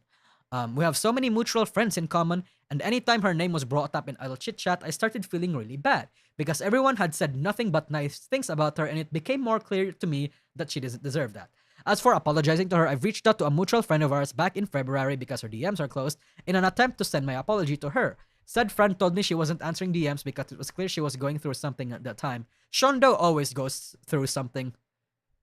Like, Shondo is actually, like, she actually has, like, an illness. You know? Yeah. Oh lord, why does Tenma have 3k tending traits? I have no idea, Blake C137. Hold on, there's a difference between farming drama and attempting to cancel someone. Camila wasn't farming drama. She made an on-stream cancel attempt. It's not necessarily mutual, Aquarake. Farming drama? Oh, attempting to cancel someone can be farming drama. Yeah. Farming drama, there is a difference, but they're not necessarily exclusive. After I started gaining experience in streaming over the year, I've learned so many things. You'd actually have to be mentally inept to do what I did over a year ago. It's rude, unnecessary, and disrespectful. I know that now. Surprisingly, chat, there's a lot of streamers, not VTubers, but streamers that actually don't know this. And if this message gets to you, I am very sorry for what I did. I didn't know you, and yet I attacked you without even educating myself with who you truly are. My behavior was unacceptable. I will continue to learn how to be a better person. Side note, I hope you feel better with what you're dealing with, ATM. At the moment, it sounds rough, so please take all the time you need to heal. You have so many people who love and appreciate that will be waiting for you with open arms. Sorry to those who upset with my previous post. I've delved deeper into the world of VTuber. I've gained a better understanding of anime culture. I've come to understand that characters with useful appearance are common across media forms, I've come to appreciate their innocence without negative implications. I've pretty much adopted an entirely new perspective on this outlook on this subject. In conclusion, I'm not the same person who I was 2 years ago. I hate her too. I hope you can give present me a chance. If not, that's okay too. Have a nice day. And this is her receipt, I suppose, where like her trying to be a better person. And it was sent literally on February. Yeah, I said something very mean to someone a year ago, and you're friends with them, but I have no way of contacting them. Do you think you could pass a message from them from me? I'm so disappointed with myself. I'm just trying to let them know I'm sorry. Yeah. I think I'll choose to believe her, chat. You know why?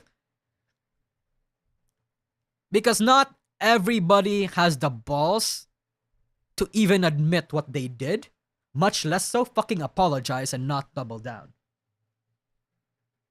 Most streamers don't even apologize. No.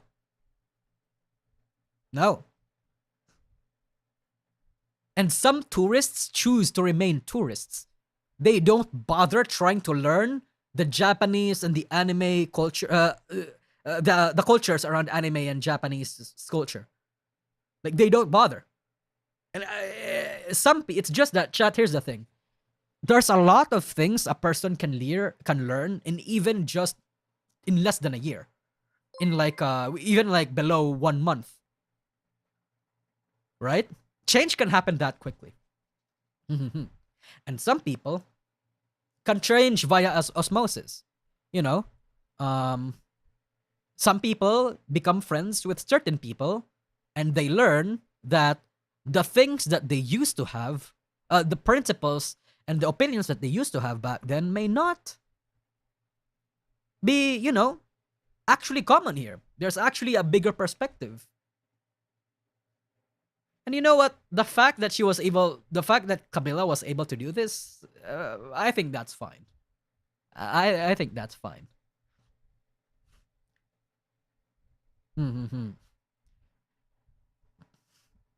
Again, chat. I hope if you can't forgive her, that's fine. I personally don't care if you do. That's just the situation going on with Camila right now. Yeah. The backlash she got wasn't even that big. I think it's not the backlash that was the concern, but it was more so I mean, I don't think the scale of the backlash is important, Rima. I don't think so. It's how do I want to say this? Yeah, I don't think the scale of the backlash is important when stuff like this happens. It's more about people misrepresenting her. Oh yeah, that's how I want to phrase it. If people misrepresent her as someone that she's no longer anymore. Yeah. It is important because this means that she felt strongly about this enough to apologize.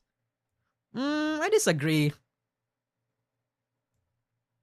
But that's okay, Reams. We always disagree a lot. I mean, hey, we disagree that you're a good League player, right? Teehee. Basically, she apologized of her own volition. Yeah, basically.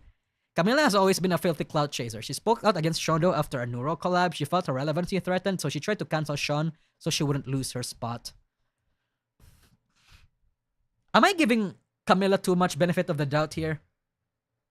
Why do I not know some of those stuff? Then again, I'm not a Twitch guy, so I suppose that's my defense for not knowing some.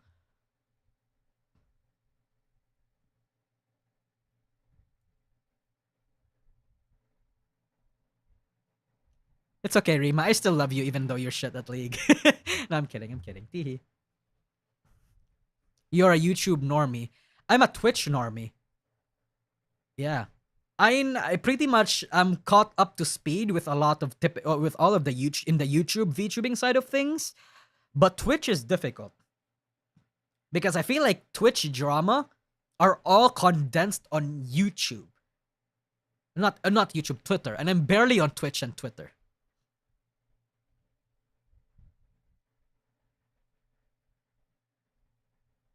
You need to watch more Camila to make a better judgment. Yeah, that's the right call. Who's Camila? She's an up and coming VTuber. She's a VTuber that's becoming relatively popular this past few months. Yeah.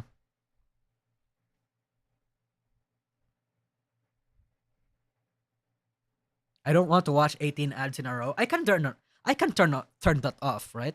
Let's say I actually start streaming on Twitch for gaming content. I can turn that off, right?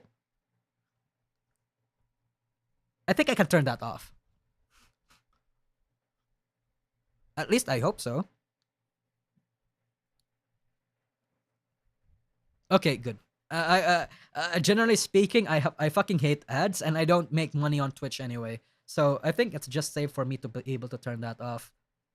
And again, I don't know if Twitch has a thing where they have a same system as YouTube, where YouTube essentially has it so that you need to turn off your ad blocker. I don't know if Twitch has the same thing, but if it doesn't, go get a fucking ad blocker.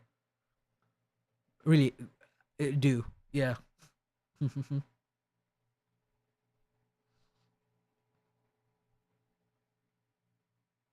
The end is Filipino Jesus, seeing the good in everybody.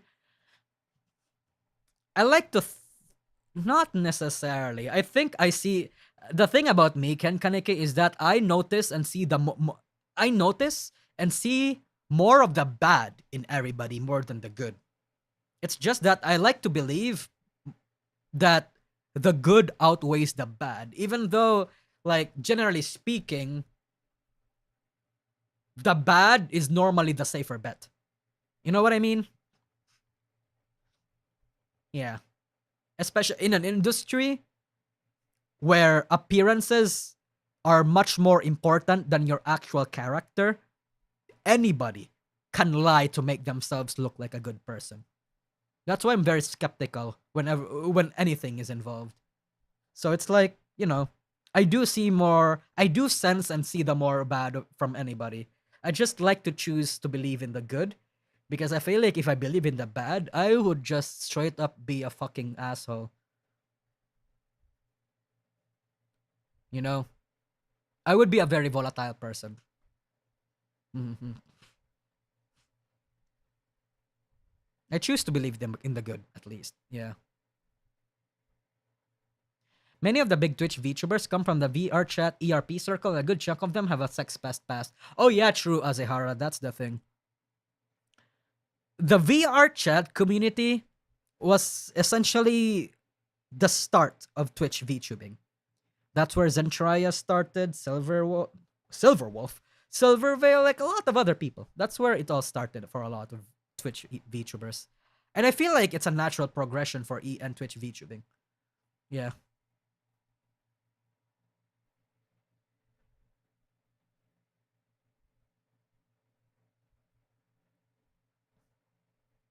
Honkai Star Rail Brain Rot Shuru. Also, fucking go watch my Bedhera video and use my link in the description. Oh no, sorry. Actually, yeah, that's correct. Use my link in the description. Go fucking watch Honkai Star Rail. Civ after stream. I can, at the very most, I can play like League, 2 games of League after stream, Reams. I'm very tired. Like I haven't slept properly, at least. What else were we supposed to talk about today? Okay, so we talked about Fubuki. I wanted to talk about Fubuki. We talked about the React bomb threat, V-Reverie graduation. We talked about the Camila. Okay, yeah. I guess this is all I wanted to talk about on stream. Hold on. I need a lot more activity. God, I can't wait for my VTuber model. I really can't wait.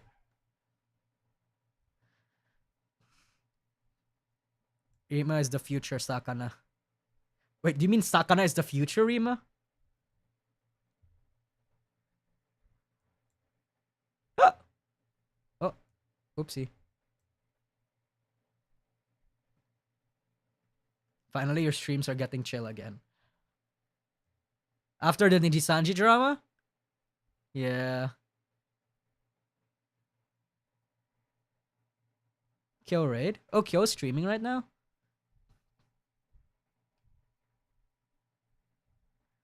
Is your VTuber model in the works? It's in the works right now. I have a draft. I have a draft of the model. Although I don't think I can show it right now. No. Yeah, I think I covered all topics. Fair take. Wait, what did Rima say? Scroll up. Fuck, I really need to... My chat lags a lot. That's a problem. I need to upgrade my RAM or something. I don't know which part of the PC makes it so that my chat lags less.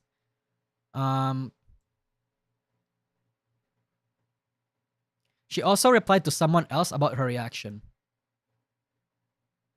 Wait, what do you mean? Camila? Just download more RAM. True, just fucking download more RAM.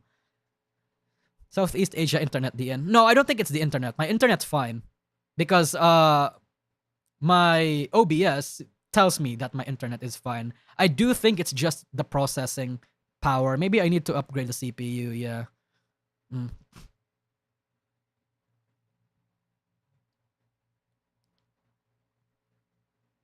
Oh, that's a good that's a good point. Yeah, if she is fake, then people are gonna know in the future.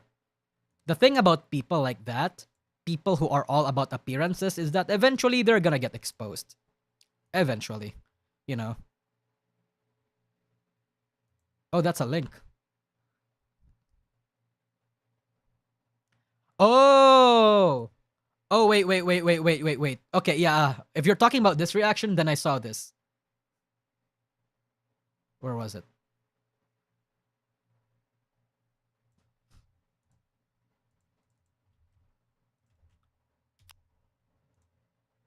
Check link. Yeah. I saw this. I'm sorry I missed this, but I saw this. Yeah. Sorry, I own an explanation to this. The initial response, the one with me being petty, was in response to those who were literally sending me death threats. I was trying to show them I wasn't afraid. I took it down because I realized it wasn't the proper way to react, so I decided to do the mature thing and actually own up to my mistakes.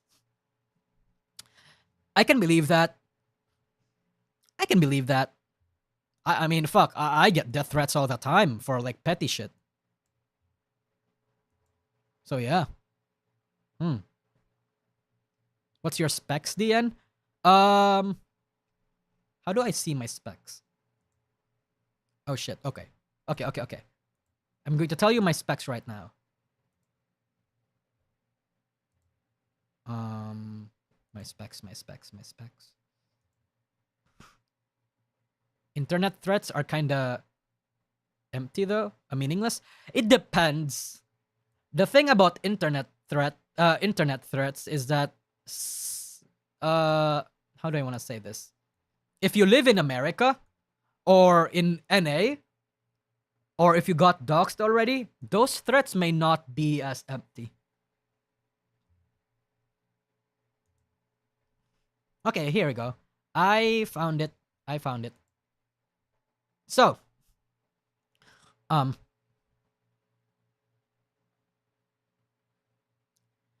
did you see in the Korosanji subreddit that someone got through the first phase of auditions and that Nichi is supposedly working on improving the contract? Nah, I don't believe that for a bit, Saro. I really don't believe that. That feels like a psyop. You know what? I'm fucking curious. Someone link that to me someone link that to me in Discord right now. Illyra's VODs have a 50% dislike ratio. Shit. Illyra's debut was a flop.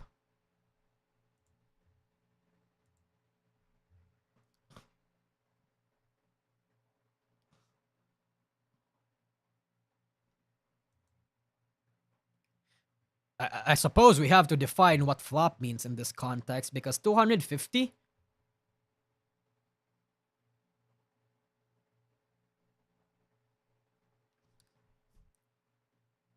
I suppose it's a flop, yeah. It depends on the expectations some people may have. Yeah. Okay, send me the link.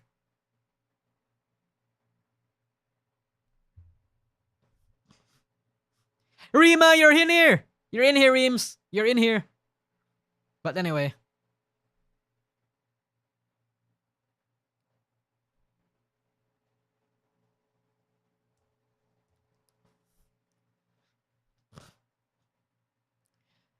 Can somebody link it to me on Discord? Hold on.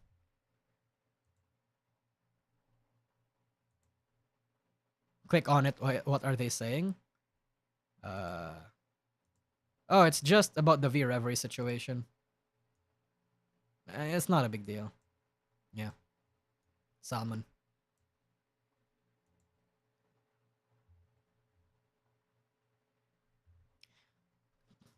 Fuck. Hey, whoever said that, can you, I don't know, link it or something? I want to see where it is. I feel like the V Reverie situation is a big deal.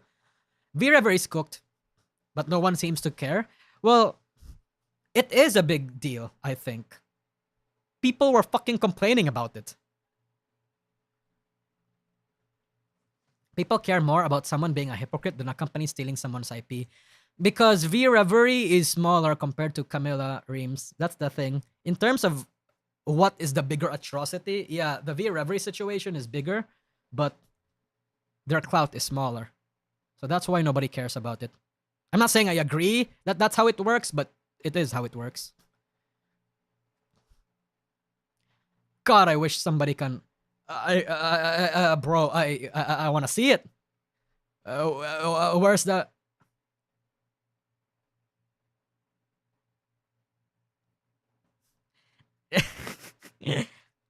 I mean, what are you even looking for? I'm looking for that one post where apparently somebody got into the Nijisanji first rounds of auditions and they're working on contracts. But I don't buy it. I feel like that's a psyop. Fucking Nijisanji working on contracts? Nah, fuck off. They're not. Nijisanji is a company is not going to change their contracts just because the EN branch, like fucking EN bros, are complaining. They care more about their bottom line, which is the JP branch. If the JP branch is actually melting down about contracts, that's when they'd care. But EN? No, man. No. Nijisanji cares fuck all about. There's actually a. Okay, I'm gonna stop. I'm sorry. I'm just very upset about the Nijisanji situation, okay? I know a lot of people see it as just some fucking drama to laugh at, but to me, as a former Nijisanji fan, it genuinely does upset me. You know? I've lost so much faith in Nijisanji to a point where I will assume the worst in them anymore. I gave them the benefit of the doubt like fucking 5 times, and look where that got me. So I'm not gonna fucking believe that that company is gonna change. I won't. You should play League to relax, unironically. Anyway, yeah, fuck it. I'm not gonna look for that anymore.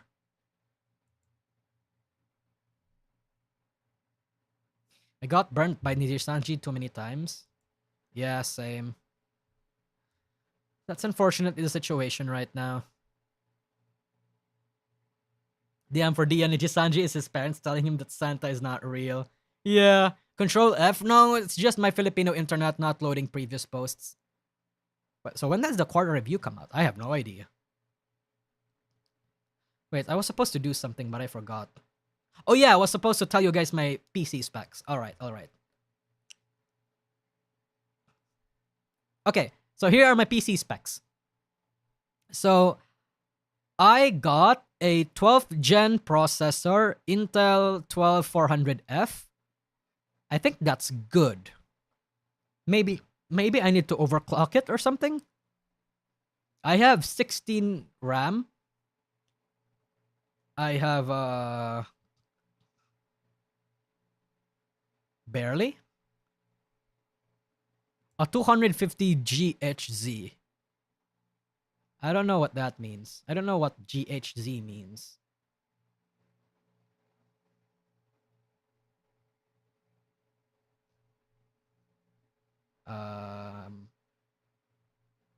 Where do I see? It's the processor speed, gigahertz. Oh, okay. Can you overclock it with your board? I have no idea. Bro, I have no idea. Like, I'm a fucking boomer when it comes to like PC and hardware. I asked Parrot. Video card is a 360. 3060. Not 3060 Ti, just a 3060.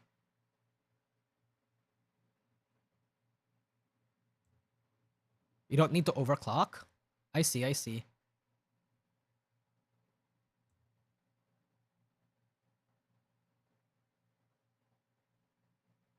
CPU and RAM kind of small.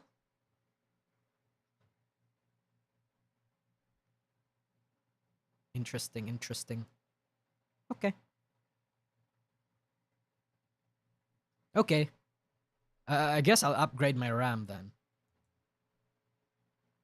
Yeah. I heard that the RAM is generally the thing that that helps you. Yeah. I have no idea, chat. I really don't. I'm a fucking dumbass. Yep. That's all topics covered. What else did we want to talk about? I feel like there's multiple things that I want to that I wanted to talk about, but I keep forgetting them. Oh yeah, Globy just had a graduation for health reasons. Yeah, there's that. There's my Holo TV also graduating somebody. And then, yeah, there's a lot of shit going on right now. But I feel like they're small. You do the editing on it? Yeah, I do the editing on this. You're gonna need more RAM? Ah, I see, I see. My Holo TV graduated their company also. Yeah, they pretty much wanted to go fucking rebrand. Like, that's what they're saying. Like, they're going to indefinitely, like, suspend themselves. And some talents are going indie, but in a limited capacity. No. Yeah. What happened to Fuamoko, by the way? I already talked about it, but basically, somebody made a super chat. Somebody made a super chat that showed disapproval or were saying that they were a little disappointed with what Fuamoko was doing regarding their ASMR and their content, and then we got one guide. Open Task Manager, how much RAM are you? Oh, okay. Okay. Let's see. Performance. Oh god, I am eating 30 gigabytes out of 15 in my RAM. I'm actually eating a lot of RAM. That's a bad thing, right?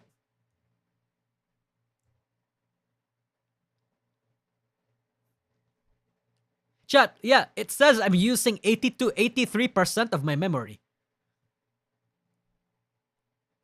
Chrome does that? What do you have open? I have my Brave browser open. I have OBS and I have Discord open. I have Opera GX open.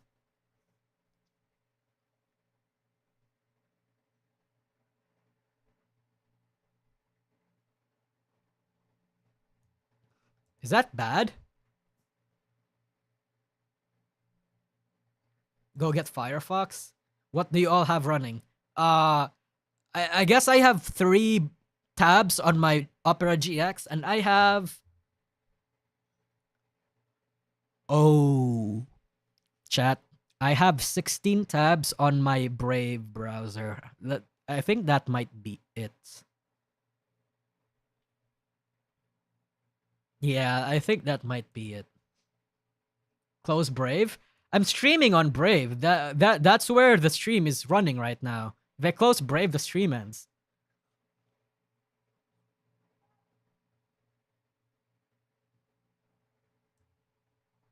Hold on. CPU is running on 36%. And my GPU is running on 20%. So yeah, it's my memory that's being worked right now. How many of those tabs are hentai? None, surprisingly none. Oh shit! Yeah, speaking of hentai, chat. Speaking of hentai, remember that whole thing where I said I was going to make a Pornhub account? So it turns out, right? So okay, so for context, for people that aren't aware, so I have in my Donothon rewards that I was going to make a Pornhub account. Yeah. But it literally will not allow me to even edit my profile or create content. Thank you, Yamanaka, for the $3 super chat. Wait, I can't see. I say RAM all over again? Wait, I didn't see that. Stream limits. Yeah, hold on. I'm going to read that later. So, yeah. I literally need to be verified. I need to register, and I did register. That's the thing. I did register for Pornhub, but the problem is I don't know if I'll get accepted. So me being able to create and upload content on the hub will all depend on whether or not I'm accepted. So I feel like as a precaution, I think I'm gonna have to start making a Fansly account instead, and that's where I'm going to upload content. Because the type of content that I'm going to do there, chat, is basically going to be hentai reviews and probably streaming hentai games. You need to verify the account now. That's what I did not hear. Dian's going to review his viewers' PP. Bro. What are you, a coomer? Unapologetically, I'm a bit of a coomer myself. Yeah. What's the first hentai game you want to play? There's this game called Subverse that I've heard so much about, and I want to try. Made by one of the most epic OG studios back then. And there's also Zetria. There's also Forest of the Blue something. There's also, what's that fucking game? Fuck, I forgot. It's mostly JP games. Bunny Garden?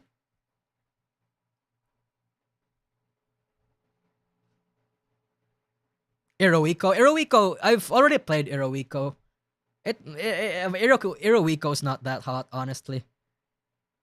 I feel like I've played a lot of generic monster girls hentai games that I'm pretty much desensitized to a lot of them. Fucking Forest of the Blue Sea or something was my first hentai game. And I loved that game. But after that, every other monster girl adventure game became the same thing. You're talking about Kagura Games? I'm talking about Studio Foe. But Kagura Games is also pretty cool. Honey Pop? Basically. Yeah.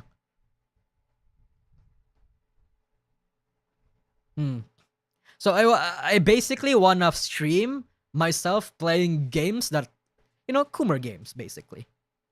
Yeah. And I'm going to have like a moist meter of different hentai games, chat. I will do that. I feel like that would be fun. Yeah. Any RAM over 100% will burn your SSD life. It's constantly writing to SSD. Okay, thank you, Yamanaka. That's interesting. Do you take suggestions? Oh, yeah. 100%. Look, bro. I won't just do that on my Fansly. I will also do not necessarily dick review streams, but like something similar, I suppose. Like viewers will send me not for safe NSFW media and I get to review it. Like for example, you want me to review a certain hentai? I will review a certain hentai. If you do dick reviews, I want in. The Hound, I think, will be a good addition to those kinds of shit. The Hound, I think, will fucking... She knows more about that kind of shit than I do. Yeah. So you'll stream all bricked up, that's bold. No, not necessarily. Chat, you may not believe this, but sometimes, right? Sometimes, when I stream hentai video games, I consume it as an art. Not as something to kumon, but genuine art. Rima can moderate. Ooh, that's gonna be interesting. Copium? No, chat, no, for real. I know that some people on online are like that. Like they're going to say, hey, can you send me nudes? Oh no, I'm not doing it just to get chubbed and bricked on. I'm not gonna use it to masturbate. I just want you to send me nudes because it's a sign that you can trust me. Oh, I'm going to watch porn. No. See, there's an art in porn, I'm basically watch it to, I don't know, like see how to see how acting works. I want to see. I'm doing it for artistic reasons. I know that some people do that, but not me. Okay? I'm different. I'm not like other girls. Okay, chat? I'm not like the others. Yes. Why do you know that? Because I have friends that do that. I have friends that do that. Not like IRL friends, like online friends. I have online friends that unironically tried to pull that and have been on the receiving end of that. I have this one friend that's a girl, right? And she's a Discord kitten. You know what? I'm gonna call her out. It's not the hound, by the way. I have a friend that's like a Discord kitten, like shamelessly goes around different Discord servers just so she gets like free nitro and she gets people to simp for her because she likes the attention, right? And then she developed like somewhat of a close relationship with this one guy, and then they started like lewd talking, right? And then eventually this one guy tried to ask her for her nudes. And then the girl was like, "Oh, yeah, I mean, I don't really want to do that, you know? It's like, and that's like one step ahead. That's one step I don't want to do." But then this guy literally tried to, "I thought you trusted me. Come on, it's a sign of trust. I'm not doing this just so I jack off. I want you to know that I respect you. Okay, not just as a person behind, not just as a name behind the screen, but as a genuine person, a human being, as a woman. I respect you. I would never do that to you. I would never ask for your nudes because I would jack off to it. I'm not a gentleman. I'm not like that, you know? I'm not like other men." Like, and she was like calling that bluff. Like, shut the fuck up, bro.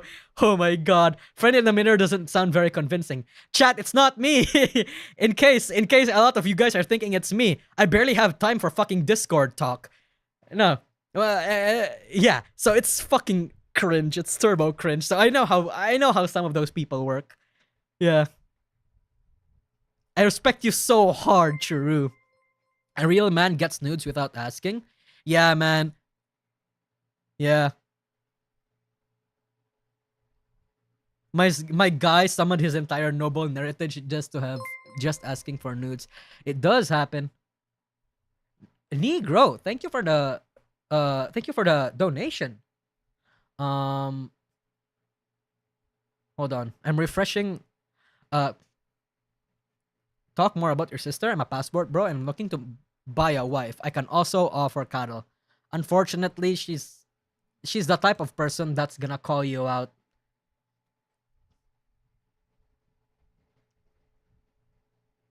Like, how do I want to describe this?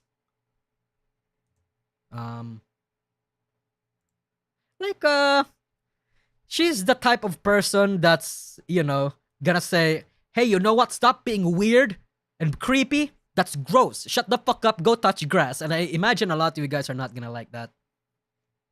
That's based, by the way. I like that, but I know a lot of people won't. But the answer is taken. No. Excuse me. Bro, he doesn't realize it. Wait, what? Wait, what?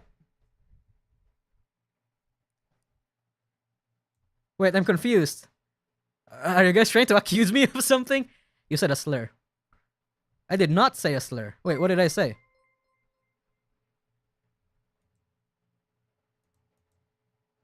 Oh my god! Oh, the name! Oh! I got jebaited. Oof. You got me. You know what? I respect that. You got me. I mean, I don't respect the fact that you made me say a slur, but you know, you managed to fuck me over. I respect that. You got me. I'm gonna kneel on that one. Oof. You going to do a watch along on Idle ES Girls? Thank you, Paul Ben. No, I don't think so because it's you know, it's what's it called? It's mostly in Espanol and I don't speak Espanol. It means black collar in Spanish. Oh, you know what, chat? Essentially, I'm okay. I think I'm okay. I should be able to get away with it, relatively speaking. You know why? I'm going to do my little mental gymnastics and do this. In the Spanish language, that is basically meaning black, right? Like the term black, like kuro for Japanese, right? The Philippines is a Spanish colony. we literally have a name. We literally have a city or a place in the Philippines called Negros Oriental and stuff like that. We literally have that in our vocabulary. So, if I don't say the hard R, I might be able to get away with it. You know? I think I have the pass. I'm Filipino. It's basically taught in our vocabulary to have that in here. So, you know, yeah. Yeah. Filipino and Spanish are one and the same. Yeah, they're basically the same fucking thing. Like, they're essentially the same language. Okay, well, not the same language, but Filipino is an extension of Spanish. As a Spanish speaker, I'll give you a one-time pass. See? You know what's up. You know what's up. You know how it works. You can't be my... In fact, you guys should be sorry for me. Actually, wait. No. You guys should be fucking sorry for me. If it was not for you fucking Spanish people... Wait, no, that's actually racist. Wait, no, wait, can I... No, it's not racist. You know why? Because the Spanish people were the ones that were oppressing us. We have every single right to be mad at you. It's your fault that this has become a slur for us. It's your fault. You were the one that colonized us. We should be racist towards you. Everything that is considered racist on you is racist on us because of you. That's not our fault. That's your fault, you motherfuckers. No. I refuse to be cancelled when I essentially did nothing wrong. Mexico, why Las Filipinas are cousins? Exactly. Yeah. Get your response, Espanol bros. Yeah, no, not just the Espanol bros, but Twitter as well. It's not my fault I accidentally said a slur because I got debated. Because it would have not been a slur if those fucking Spanish people didn't colonize us.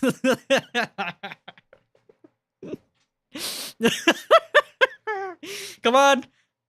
Respond to me. I'm the oppressed one here. I'm the oppressed one. I'm a Filipino. We're one of the most oppressed races in the world. According to Twitter logic, we literally cannot be racist because we're oppressed POCs, person of color. Isn't the Philippines named after a Spanish monarch? True. The Philippines was actually named after King Philip because King Philip, I think, was the one that sent out... Yeah, I forgot the context behind it, but it was somebody named King Philip, yeah. Apologize for existence? I'm not gonna apologize for my existence. You know why? You people, quote unquote, you people made us. You people are the reasons we exist. You Spanish people colonized us and taught us your fucking culture. And then Americans, not America, well, yeah, actually Americans too. And then Japanese people came over and tried to do the same thing. And you Americans did the same thing, but in a worse, more influential scale. You are the reasons we exist. We are your fucking sins made incarnate. Made manifest. I'm not gonna apologize for my existence because I didn't want to exist in the first place. You made us. So... yeah. What say you? Lol. What the hell kind of yacht did I get into? I'm tired, okay? I asked to be born dad, Churu. I'm triple oppressed, exactly. How did this become a talk? Somebody accidentally made me, debated me. And I have every single reason to not be cancelled over that. Yeah. Teehee. Raising my arms up. Yep. So I guess that's pretty much it, chat. So now it means Rima is going to colonize you. Thank you, Sir Tartelas.